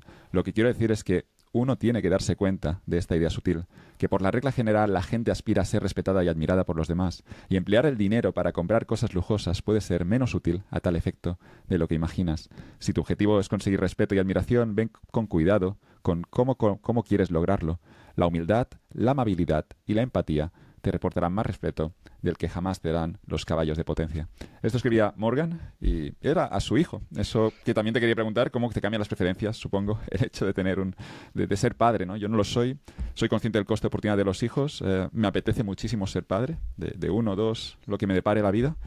Pero pienso en esta carta de Morgan, ¿no? Y veo que el propio Morgan también el hecho de ser padre seguramente cambió sus preferencias y le hizo sacar esas reflexiones tan bonitas sobre lo que de verdad queremos, lo que creemos que es importante, lo que no lo es. Y es bueno también, en mi experiencia, dejarlo por escrito. Me ha ayudado muchísimo a veces a escribir la hora de saber que por dónde es o por dónde no es, ¿no? En esos caminos que tienes que escoger alguno y se van otros. El hecho de tenerlo escrito, en mi caso, escribirlo con 18 años, regreso a veces a ello y digo, eso es lo que eras con 18, me ha ayudado muchísimo luego a tomar la decisión correcta. Me parece fundamental. Yo lo hice cuando las cartas se escribían en papel. Tenía novias y, vamos, enamoradas, no porque ellas estuvieran enamoradas de mí, porque yo estaba enamorado de ellas más bien pasaban. Pero les escribía un diario, que era una carta al día, que escribía con papel de carbón, porque no tenía un ordenador, o había máquinas de escribir, era la época de, ¿no? Y todavía las tengo. Y luego dejé de hacerlo. Me parece que no he tenido la disciplina de tener un diario. Me parece una actividad fundamental que desde luego recomendaría a cualquiera, aunque cuesta mucho y es difícil que la gente lo haga, ¿no? Pero sí, no es que te cambien las... Por eso el libro, por eso yo creo que todos tendríamos que escribir, no sé en qué momento, el libro de la vida, el tiempo, el arte y los negocios, no sé cuál, no sé cómo llamarlo, ¿no? O sea, al final, fíjate, una época, y ahora vuelvo a lo de los hijos, que me parece fundamental. El, el- en el primer sabático me compré el Open de Australia, me fui 15 días a Australia yo solo a ver tenis y no vi un solo canguro ni un solo museo ni nada. Y creo que para eso tienes que irte tú solo, porque si no, ¿por qué vamos tanto tenis, mi amor, y todo te íbamos a ver canguros? Y yo no quería ver canguros, yo quería ver tenis, ¿no? Y ahí me di cuenta, porque pude pensar entre los partidos y Me me alquilé una me bici. encantaría ir a ese torneo. Es algo Pues que me has dado una idea. llámame Pero ir los otro 15 día, días, hablamos ¿no? de eso. Ah, por cierto, déjame que te recomiende. Hay un Claro. blog que escribí, eran los primeros blogs, 15 días de tenis en Melbourne Park. Es un diario que escribía cada 15, uno. Lo voy a poner en las notas. Tío, es que ya se me olvida todo. ¿Qué año En fuiste? no, Sí, esta página donde están los pero que blogs, está en donde todos... Blogspot quizá tenías, o No, WordPress. Uno era de WordPress, o sea, WordPress, WordPress. exacto. 15 ¿Qué, días qué, de tenis en Melbourne Park. qué año era? Por curiosidad, por saber. Sí, ¿Tal? vi la final la final la jugaron Songa y Y Djokovic. Djokovic. Fue el primer Open de Australia que jugó Djokovic. Songa ganó con unas dejadas espectaculares a Nadal en la semi y Lo Djokovic le destrozó. ganó a Destrozó a Federer. Nadal en la semi, sí, sí. Y me enamoré de las hermanas Bondarenko, que eran dos ucranianas que jugaban. Bueno, que de hecho creo que ganaron la final de dobles, ¿no? Las eliminaron en individuales, pero ganaron Pero la final de dobles. veo que te viste todos los partidos de verdad. Pensaba que era como, pero de verdad, Todo. fuiste Mira, allí todo el día. llegué un domingo, te había alquilado un hotel, luego, es que merece la pena contar, 15 días de es otra tenis. historia que no sé, ok, da igual. Llegué un domingo, el torneo empezaba el lunes a las 11 de la mañana, tenía en la Rod Laver unos asientos no muy buenos, estaban en una esquina. El tenis se ve muy bien en diagonal, por cierto, porque si lo ves desde el lateral tienes que estar así y si lo ves del fondo no tienes perspectiva. Bueno, ok, estaba arriba en una diagonal y tenía todo el torneo. No lo vendían seguido. Estuve un rato charlando con un tipo que me lo vendió. Me dijo, pero ¿cómo vas a si eso? Mira, ¿tú tienes prisa? Y me dijo, no, pues yo tampoco. Ya verás cómo te compro todo el torneo. Porque Un además me economista puse, o sea, entiende el, que siempre se el, puede encontrar ese producto. sí, el Siempre que leso haya un precio. comercio me ofende mucho. Dice, pero tío, vamos a ver. O sea, ¿tú vendes entradas? Sí, pues yo quiero comprar entradas. Entonces deja de decirme lo que no. Que vas a ver cómo es que sí. A ver, ¿qué me vendes? Los primeras semanas. Vale, pues la quiero toda. ¿Dónde? En la Rod Laver. Vale, ¿y ahora qué? Pues ahora los octavos y los cuartos. Vale, pues esos pónmelos también. ¿Y ahora qué? Todos. Ahora las semis. Pues pónmelas. Y ahora al final. ¿Ves cómo me has vendido el torneo? Pues ya está. Ok, bueno, entonces, aparte de esto, todo esto venía porque ahí decidí que lo que nos No distingue a los entiendo, no humanos entiendo son... por qué la sociedad odia a los economistas. No, no puedo Sí, entenderlo. Somos sí, tío, raros de verdad. es que de verdad, qué manera de... ¿Por qué hay que decir que no cuando no hay Son ellos ninguna los que están necesidad? equivocados. Sí, No hay sí, sí. No, ninguna es el necesidad. mundo que vive equivocado. Los Exacto, economistas siempre tenemos no hay razón. duda alguna. Bueno, y entonces ahí decidí que son conversaciones y comercio lo que nos distingue a la humanidad. Conversaciones y comercio. Son esas dos cosas. Y uno, y uno puede escribir como parte de su legado. Yo cuando cumplí 60 años pensé, como un tipo obsesionado por el tiempo como lo soy yo, esta es la década de mi legado. Puedo contar con 10 años, no con seguridad, pero creo que tal y como he llegado hasta los 60, ahora tengo 64, y ya solo me quedan 6 años de la década de mi legado, quiero hacer mi legado. Y voy a decidir si escribir otro artículo, publicar otro artículo o intentarlo en una revista profesional sobre pensiones es parte de mi legado o no. De conclusión, no, eso no es parte de mi legado. ¿Y qué hubiera sido parte de mi legado? Pues escribir el libro que describa mis mejores conversaciones, que naturalmente incluyen libros y películas, y ¿no? Eso son conversaciones, y comercio, ¿no? Comercio, el comercio es relevante. Las conversaciones te pierden en el diletantismo y en el, ¿no? Y en el, no puedes ser Proust y te puede gustar ¿no? Simplemente perderte en la fascinación de una metáfora, ¿no? Y ya está, y ahí te quedas, ¿no? Proust, para ser Proust tienes que ser rico de familia, por cierto, que es que si no estás obligado al comercio, ¿no? Y cuando estás obligado al comercio, ahí tomas decisiones donde vendes tu vida, donde alquilas, donde comercias con tu tiempo. Vale, bueno, pues ya está. Y entonces, ¿qué pasa con los hijos? Mira, los hijos, en mi experiencia, yo soy un padre muy tardío y soy un padre que tenía... Cuando tienes hijos a los 30 es muy distinto a cuando tienes hijos a los 50. Cuando tienes hijos a los 30 no te ha dado tiempo a vivir, tu vida, tus hijos van a ser parte de tu vida, de tu juventud, digamos, de las décadas, de la primera mitad de tu vida, vas a ocuparte de ellos de los 30 a los 50, por decir algo así, por decir 20 años, luego seguirás con una ocupación más atenuada. Y entonces no echas nada de menos, porque entre los 20 y los 30 tampoco es que, ¿sabes? No tienes dinero, no tienes vida, no tienes un proyecto, no tienes la obligación o la posibilidad de construir un proyecto de vida. Yo cuando tuve hijos a los 50 tenía una vida que en mi caso era absolutamente satisfactoria. O sea, la investigación es un residual claimant, se lleva todo lo que queda de tu tiempo, ¿no? Tienes que dedicar el tiempo al mantenimiento de la vida, tienes que dar clases, tienes que hacer, ¿no? Pero no hay final al tiempo que te absorbe ese producto, ¿no? Y resulta que cuando tienes hijos descubres, o yo descubrí que educar a un niño, sobre todo cuando eres un educador, yo me he dedicado a la educación toda mi vida, pues es otro residual claimant, y repartir tu tiempo entre dos residual claimants es infernal, es muy difícil porque la sensación de renuncia tiene una intensidad que no va a tener la tuya si tienes hijos a los 30, porque no sabes lo que te estás perdiendo, pero yo sí. O sea, ¿comprendes? Yo, cuando mi familia se va a esquiar a los Alpes en autobús y me dejan una semana solo, o sea, estoy como un cerdo en un barrizal, ¿comprendes? O sea, no quepo de mí, porque esa es mi vida, esa es la vida que echo de menos, o sea, esa tranquilidad, ese silencio, ese poder decidir en cada momento sin interrupciones, ¿no? A qué dedico mi tiempo.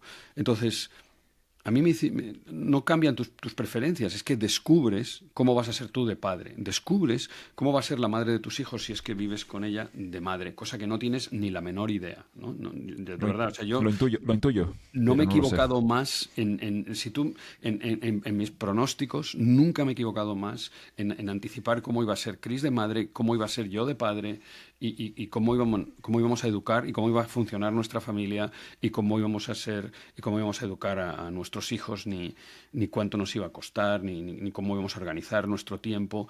Y bueno, sigues siendo tú, sí, claro que sigo siendo yo, pero eres un tú diferente.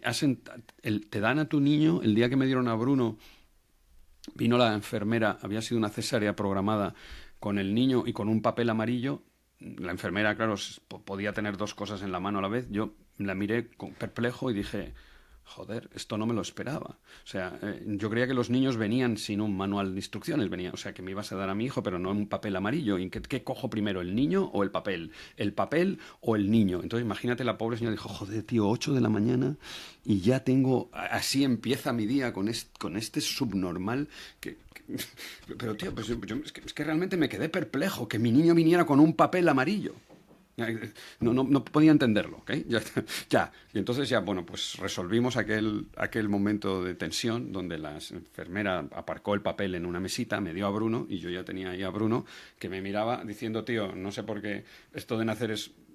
Yo lo hago todas las mañanas, o sea, que no hay ningún... ¿Qué pasa? ¿No? O sea, que tenía cara como de boxeador, parecía Clausus Clay y me miraba diciendo, te vas a enterar, o sea, vaya mierda, ¿no? Bueno, ok, eso es lo que yo me imaginé y realmente empezó una aventura que realmente me ha descubierto cosas. Lo primero que hace lo primero que me hizo a mí, esto puede que sea muy personal y que no sea, un hijo te completa tus memorias, porque las cosas que se te han olvidado, a mí me las ha completado. O sea, las cosas, yo he convivido mucho con ellos, ha sido una crianza, no la hemos delegado, la hemos hecho Chris y yo, ¿no? Renunciando, ¿no? Con renuncias a hacer otras cosas. He compartido y he convivido cientos de horas con Bruno y con Belén y eso, y viéndole cómo iba creciendo y cómo iba actuando, pues primero se te completan tus memorias, cosa que a mí me ha gustado, ¿no? Pensar y no acordarte, porque obviamente no te acuerdas, pero sí imaginarte. Y, y son cosas nuevas, porque cuando tienes 50 años ya no, hay muy pocas cosas que te sorprendan. No sé si tienes que montar en globo y no has montado en globo, pues chico, y te subes un día en globo, pues vale, pues te parecerá mejor o peor, pero la mayor cosas que haces pues son repetidas, son variantes. Ya te has bebido muchos champanes y no vas a encontrar el champán de tu vida, no sé cómo decirlo, y todo lo demás, ¿no?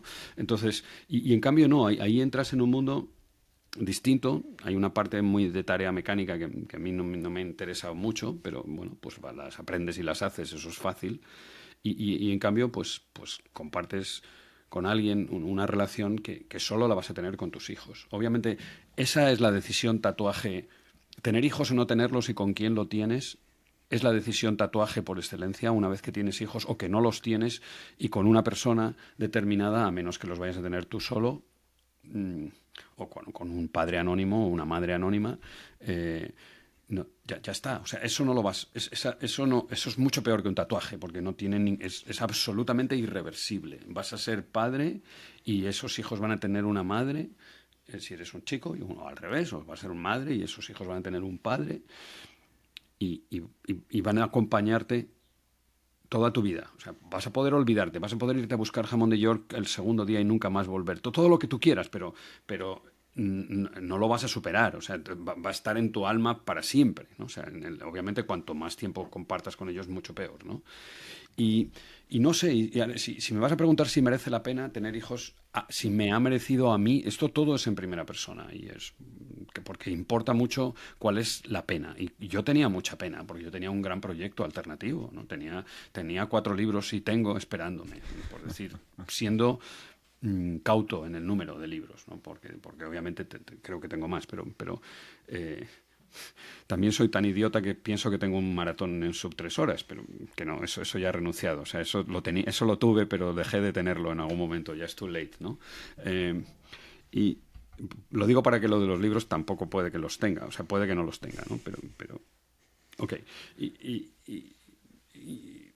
Sí, decía Prescott que hay muchas formas de despellejar un conejo, ¿no? Porque, claro, nos atascábamos en algún momento y entonces, joder, Pérez, ¿cómo hacemos esto? Ya, esta mierda no funciona, no converge el algoritmo. Hay muchas formas de despellejar un conejo. Y entonces hay muchas formas de ser feliz y hay muchas formas de...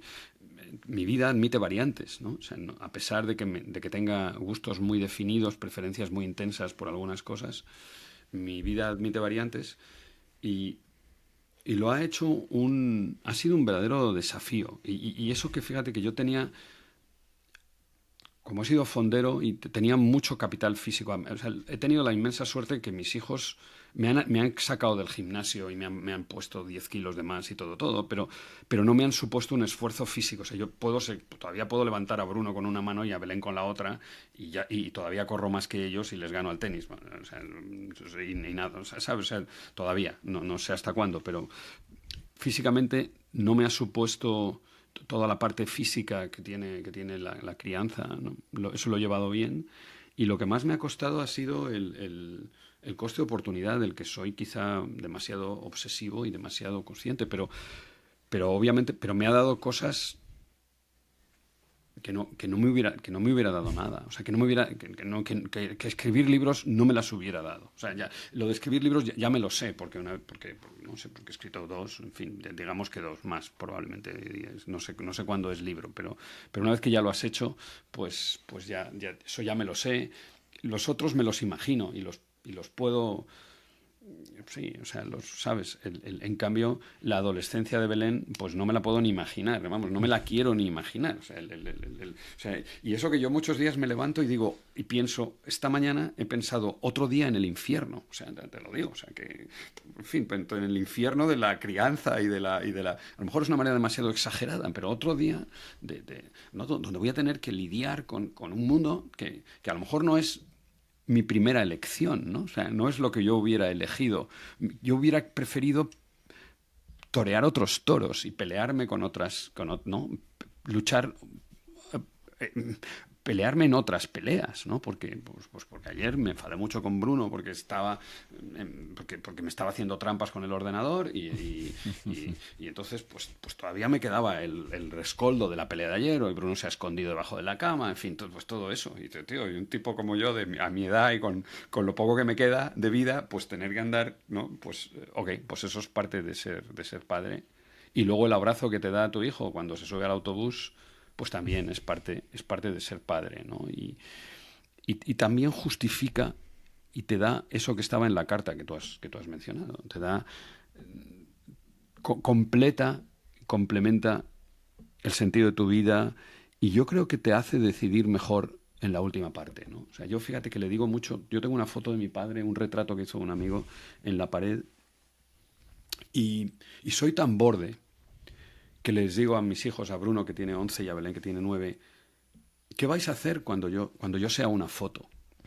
¿No? ¿Y por qué haces mirando TikToks a Belén o qué haces con el Fortnite cuando podías estar hablando conmigo? Porque, ¿sabes qué? Cuando yo sea una foto, tú vas a hablar con la foto, como hablo yo con la foto de mi padre, pero no te va a contestar. Y si ahora hablas conmigo, yo te voy a contestar. Y eso es lo que te estás perdiendo. Y nunca vamos a saber tú y yo qué es lo que te hubiera dicho. Y eso es lo que. Y ves que lo que estoy intentando enseñarles, aparte de todo de un poco de drama, que dices, joder, tío, ¿cómo le puedes contar eso a un niño de 11? Digo, ¿por qué no le voy a contar eso a un niño? Joder, claro que le tengo que contar eso a un niño de 11. ¿Ok? Porque el niño de 11 tiene que optimizar y solo va a optimizar bien sabiendo que su padre va a ser una foto pegada a la pared. Y además le he dicho, y cuélgala de tu abuelo, al que no han conocido. O sea, no seas tan cabrón y no me. Ok. Y luego, por supuesto, se perderá la foto y harán lo que quieran y solo faltaría que tuvieran que hacer lo que quiera yo, pero porque si mi padre me hubiera dicho que lo de la foto, pues ahora no estaría ahí la foto de mi padre, porque no me hubiera dado la gana de ponerla, ¿no? O sí, quién sabe. Bueno, y ya está. Y yo ahí le estoy enseñando que elegir es renunciar, ¿no? Y me puedo proyectar, porque me puedo imaginar a Bruno y a Belén mirando mi foto.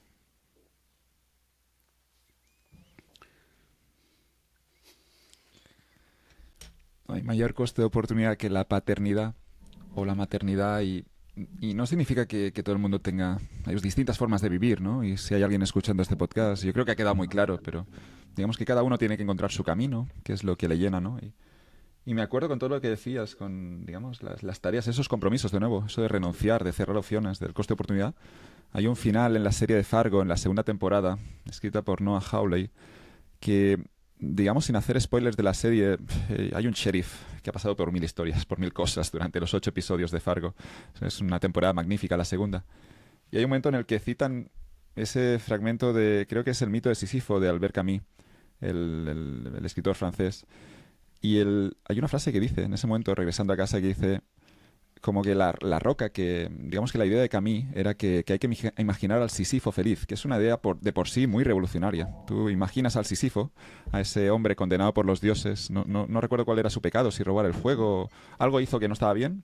Los dioses lo condenaron a empujar una piedra montaña arriba, y cuando llegaba arriba de la montaña la piedra caía de nuevo y tenía que repetir esa tarea todos los días hasta toda la eternidad. Y Camus dio, digamos, esas frases, ¿no? Que esas genialidades, dice algo así: hay que imaginarse al Sísifo feliz, hay que imaginarse a ese hombre regresando a por su piedra feliz. Y eso puede ser un cambio a la hora de ver la vida, ¿no? Y en la serie lo reconvertían diciendo algo así como que la roca, decía el protagonista, "It's the rock we'll push, man. They call it our burden, but it's really our privilege." Lo llaman nuestra carga, pero es en realidad nuestro privilegio. Y así lo veía ese sheriff en esa temporada de Fargo, y es una frase que también se me ha quedado grabada, ¿no? La idea de aceptar las responsabilidades y ver que hay algo bonito, ¿no? Y hablabas ahora de la foto de tu padre. Yo no he conocido a mi abuelo, no he conocido a mi abuelo materno, no he conocido a mi abuela materna, pero tengo las fotos en casa y me gusta mucho verles, los ojos de mi abuela. Me hubiera encantado conocerla y me da algo bonito tenerla allí presente, claro. La verdad es que estás acertando en todas las coincidencias. Naturalmente el mito de Sísifo es uno de mis mitos favoritos, y yo levanto la piedra todas las mañanas y, levanto mi piedra como todo el mundo. O sea, no quiero decir, eso no me hace especial de nada, sino que me gusta la imagen y me gusta la manera de interpretarlo. Y por supuesto que la vida, el arte de la vida es disfrutar de levantar la piedra y elegir bien tu piedra, ¿no? Elegir la piedra. Claro. Porque la piedra elegir a los compañeros, hablabas de elegir bien a nuestra pareja, elegir bien el trabajo. Hay unas pequeñas decisiones, no son tantas, exacto, ¿no? Pero son claves, y es muy importante acertar, y tampoco lo sabrás nunca. Siempre hay una incertidumbre, nunca sabes si estás comprometiéndote con la persona correcta, pero hay que confiar, hay que en algún momento dejarse llevar, hacer la apuesta, claro. Sí, la piedra no la subes tú solo, la piedra la subes acompañado por aquellas personas con las que coincides, con las que compartes valores, experiencias o simplemente suerte, porque al final la suerte y los encuentros fugaces, algunos, otros menos, te ayudan siempre a subir la piedra, ¿no? A subir la piedra. Pero no es un valle de lágrimas. O sea, hay lágrimas en el valle, pero hay muchas. En el mío ha habido muchas más risas, ha habido muchas, y está habiendo muchas más risas que lágrimas. Y para mí, o sea, la obsesión del tiempo y la obsesión la madriguera del coste de oportunidad y nada es gratis y el elegir y renunciar, eso te lo da que sabes que se te escapa algo precioso y algo valioso, ¿no? Donde tienes que no tienes que, o sea, donde yo he elegido escribir un libro y plantar un árbol y los dioses me han dado 2 hijos maravillosos que estuve a punto de no tener, o sea, que podría no haber tenido perfectamente porque okay, porque así es la vida y así son las circunstancias, ¿no? Realmente en el último momento, ¿no? En el último momento donde yo podía tener hijos. Antes estábamos hablando de qué pasa cuando eres profesor y tú eres el único que envejece. Pues sí, que un buen día una chica que estaba en primera fila viene y te dice en la primera clase: tú fuiste al colegio con mi padre y te manda recuerdos, ¿no? Y entonces dices, joder, tío, no me lo puedo creer que yo fuera al colegio con tu padre. Y un buen día es con tu abuelo. Tú fuiste al colegio con mi abuelo y te manda recuerdos, ¿no?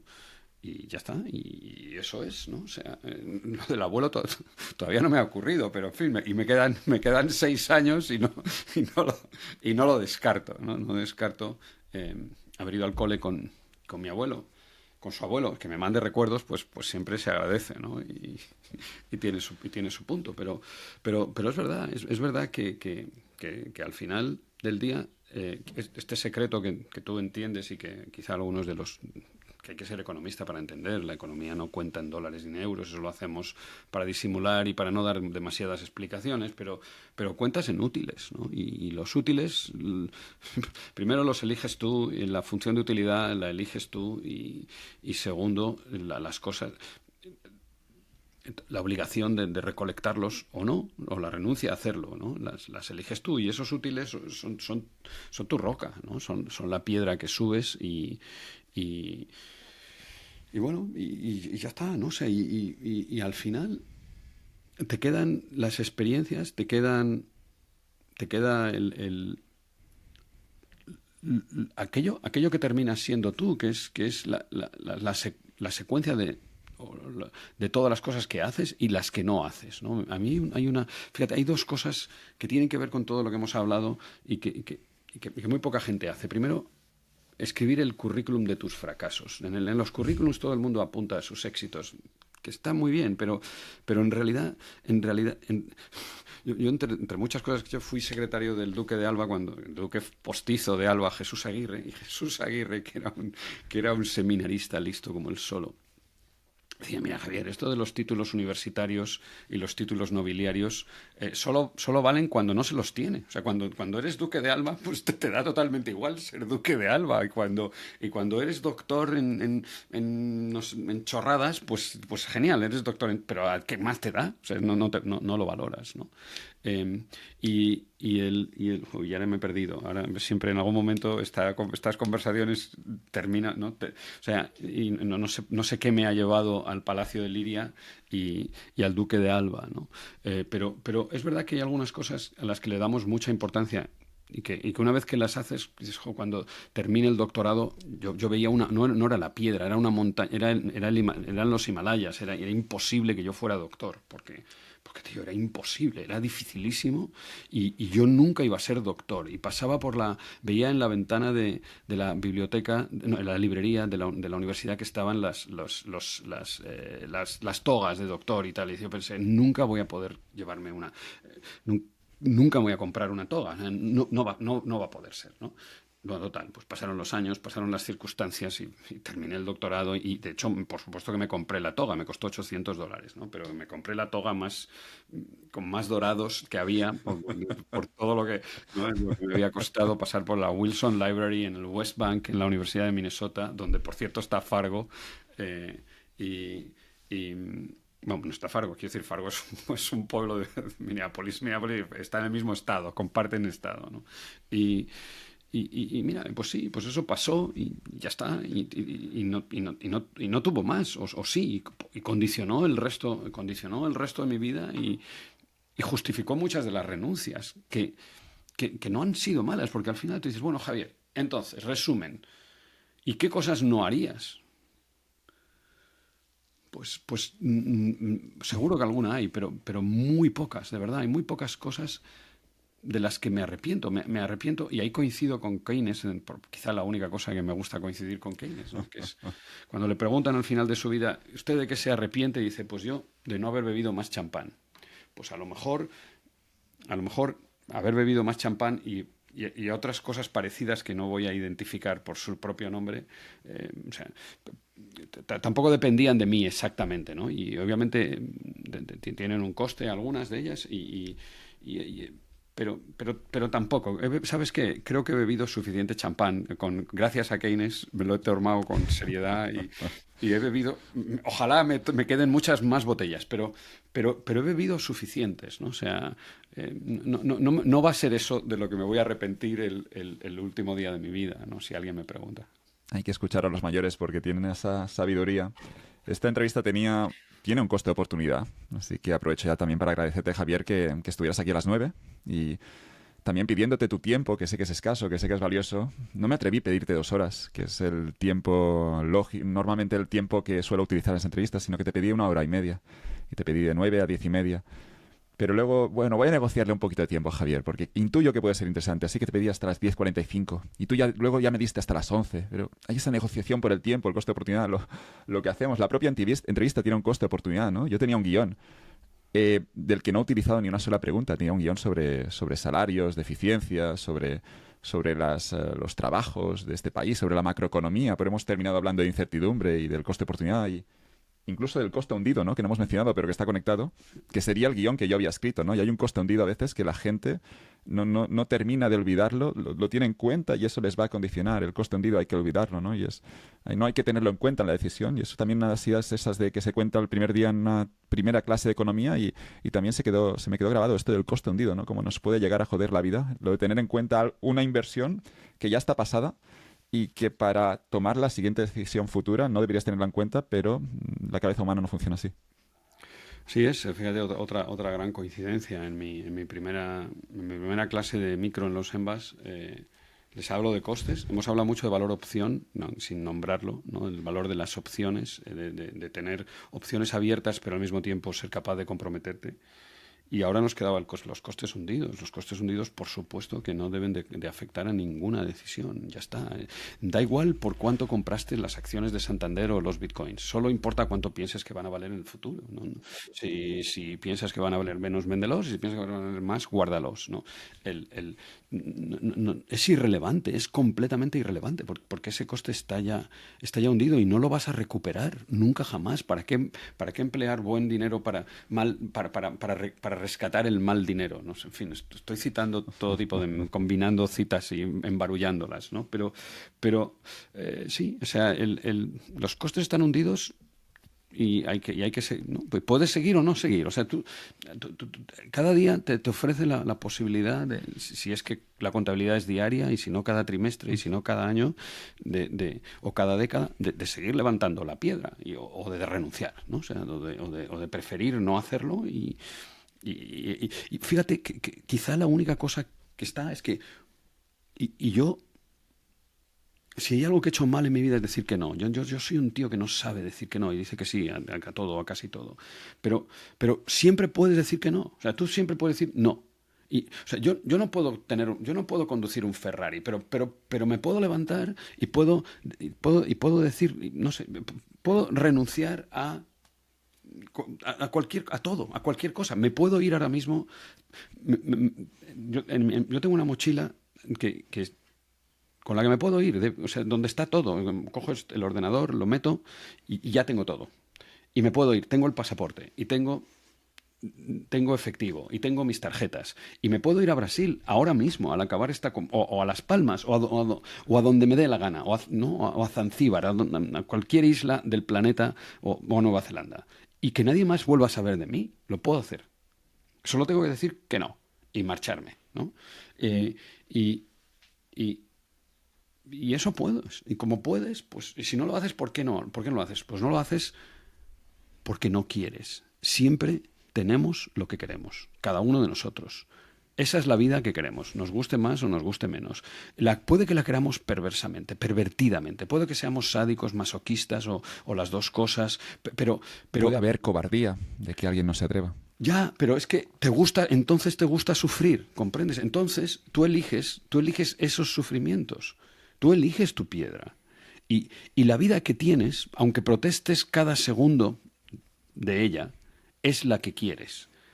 Porque esa vida, te imaginas, real o imaginadamente, que esa es la cobardía de la que tú hablas, de qué tienes miedo, por qué tienes miedo a cambiar. Esa vida eh, no la cambias, con lo que es funcional en alguna clase de dimensión. Y mientras no y dejará de serlo el día que la cambies. Y me da igual cuáles sean las palancas, las circunstancias, los incentivos, ¿no? Las causas que provoquen un cambio, ¿no? El cambio. Es verdad que hay un problema que tiene que ver con que en el espacio de las acciones, las, las acciones son discretas, pero la utilidad es continua. O sea, y en algún momento tú decides, y hay costes fijos, ¿no? Salir de una relación, cambiar de trabajo, cambiar de carrera, reconocer que te has equivocado, cerrar tu empresa, todo eso es muy discreto, ¿no? No hay manera de convexificarlo, no hay manera de hacerlo que sea continuo. Y puedes estar muy cerca de querer hacerlo, pero no terminas de decidirte. ¿Por qué no? Pues porque obviamente hay que cruzar y es la renuncia. Y tienes que renunciar a algo que es funcional, porque por eso lo haces, ¿no? O sea, por eso lo haces. O por tu incapacidad de imaginarte a ti mismo en una playa perdida en Panamá montando un chiringuito de zumos, de frutas tropicales, ¿no? Y dices, "Jo, tío, ¿y por qué no hago yo eso? Nada ni nadie me lo impide, solo yo mismo me lo impido, ¿no? O sea, y por eso bueno, pues yo mientras algunas veces me acuerdo de Panamá, como en este momento, y digo, "Jo, yo podría poner un chiringuito en una playa perdida", porque, por cierto, Panamá es como Costa Rica, pero sin desarrollar. Quiero decir, lo tiene todo. Es igual que, o sea, podía ser. Todavía están esas playas, todavía Puerto Viejo, pues no está descubierto, ¿no? Y tiene las mismas olas, todo igual, solo que estás tú solito y nadie te pone una pega. Tú pones ahí el chiringo, te cuesta 200 euros la primera línea de muchas playas, ¿no? Y puedes montar tu vida con dos de pipas, ¿no? Y si no lo haces, pues obviamente es porque no quieres. Entonces, bueno, pues sí, no sé, yo había pensado que íbamos a tener una conversación más técnica, por supuesto que podemos tenerla el día que quieras o nunca, y hemos tenido una conversación, desde mi punto de vista, mucho más interesante y mucho más profunda, independientemente de que el día que quieras hablemos de salarios de eficiencia o de la subida de tipos o de lo que tú quieras, ¿no? Cuando quieras. Frente al coste de oportunidad no es tan interesante ya estas teorías. En mi Bueno, caso, sí, o bueno, sea, no sé. no, sabes que al final me has preguntado más bien por lo que va quedando, ¿no? O sea, o por el origen último. Al final tus preguntas nos han llevado a hablar de dónde sale el salario de eficiencia o dónde Claro. sale ¿no? Porque ha sido una conversación más básica y más de la clave. No sé si te acuerdas, en fin, tú no habías nacido, pero más de José Luis Balbín, de aquellas conversaciones en aquel programa cuando solo había dos canales, en la 2 y el tío fumaba en pipa en la antena, ¿no? Se podía hacer aquello, ¿no? Y hablaban, daba un poco igual de qué, no sé, o sea, hablaban de la peli que iban a poner o que acababan de ver, pero hablaban también de muchas otras cosas que estaban detrás, ¿no? Que eran las que al final terminan conformando tus opiniones o tu análisis sobre ¿no? el salario de eficiencia, ¿no? O sobre el coste de oportunidad o sobre... Sí. Hablábamos antes de los itinerarios. Es imposible no pensar, mencionabas a Matchpoint y esa frase de Woody Allen al principio de Matchpoint que también yo creo que cita ese dicho inglés de better be lucky than good. Mm, Mejor ser mm, bueno que mejor tener suerte que ser mm, bueno, mm. que es también clave. Siempre pienso, ¿no? Cada vez que cuanto más te escucho a la gente que habéis reflexionado sobre estos temas, pienso que la suerte, sobre todo en un momento temprano, es lo que a veces te cambia la vida, ¿no? Y también hay que tener ese puntito de suerte. Puedes tener buen método, puedes tener un buen proceso, pero me ha encantado escucharte. Estas casi 2 horas, Javier. Ha sido un auténtico placer. Una suerte. Lo mismo digo, para mí ha sido un verdadero descubrimiento y me alegro ¿no? de haber rescatado tu invitación del fondo de mi correo, del Tenía caos de mi pensado correo. mandar un Ha segundo flotado correo. tu Sí, no, invitación, ¿ves? Ahí está la suerte, ha no hecho quiero ser pesado, pero tenía que, pensado mandar un segundo correo, pues pero tendrías que siempre haberlo dejo un hecho tiempo. antes porque soy muy No. susceptible a la insistencia y entonces yo tenía miedo de haberme pedido una No, no. oportunidad interesante, ¿no? Y de hecho, pues, en fin, he sido capaz de encontrarte, que lo que tuve, en fin, tuve que... Soy un gran... me gusta mucho la búsqueda del tesoro. La búsqueda del tesoro, sin duda, es uno de mis juegos favoritos. Y encontré ese tesoro y gracias, de verdad, gracias por haberme invitado. Ha sido un verdadero lujo y repetimos cuando tú y tus oyentes quieran. No había mayor coste de oportunidad para esta mañana de miércoles, en mi caso al menos. Así que quiero decir que estoy contento con la elección y con el resultado de la entrevista, obviamente. Muchas gracias, Javier. No, gracias a ti.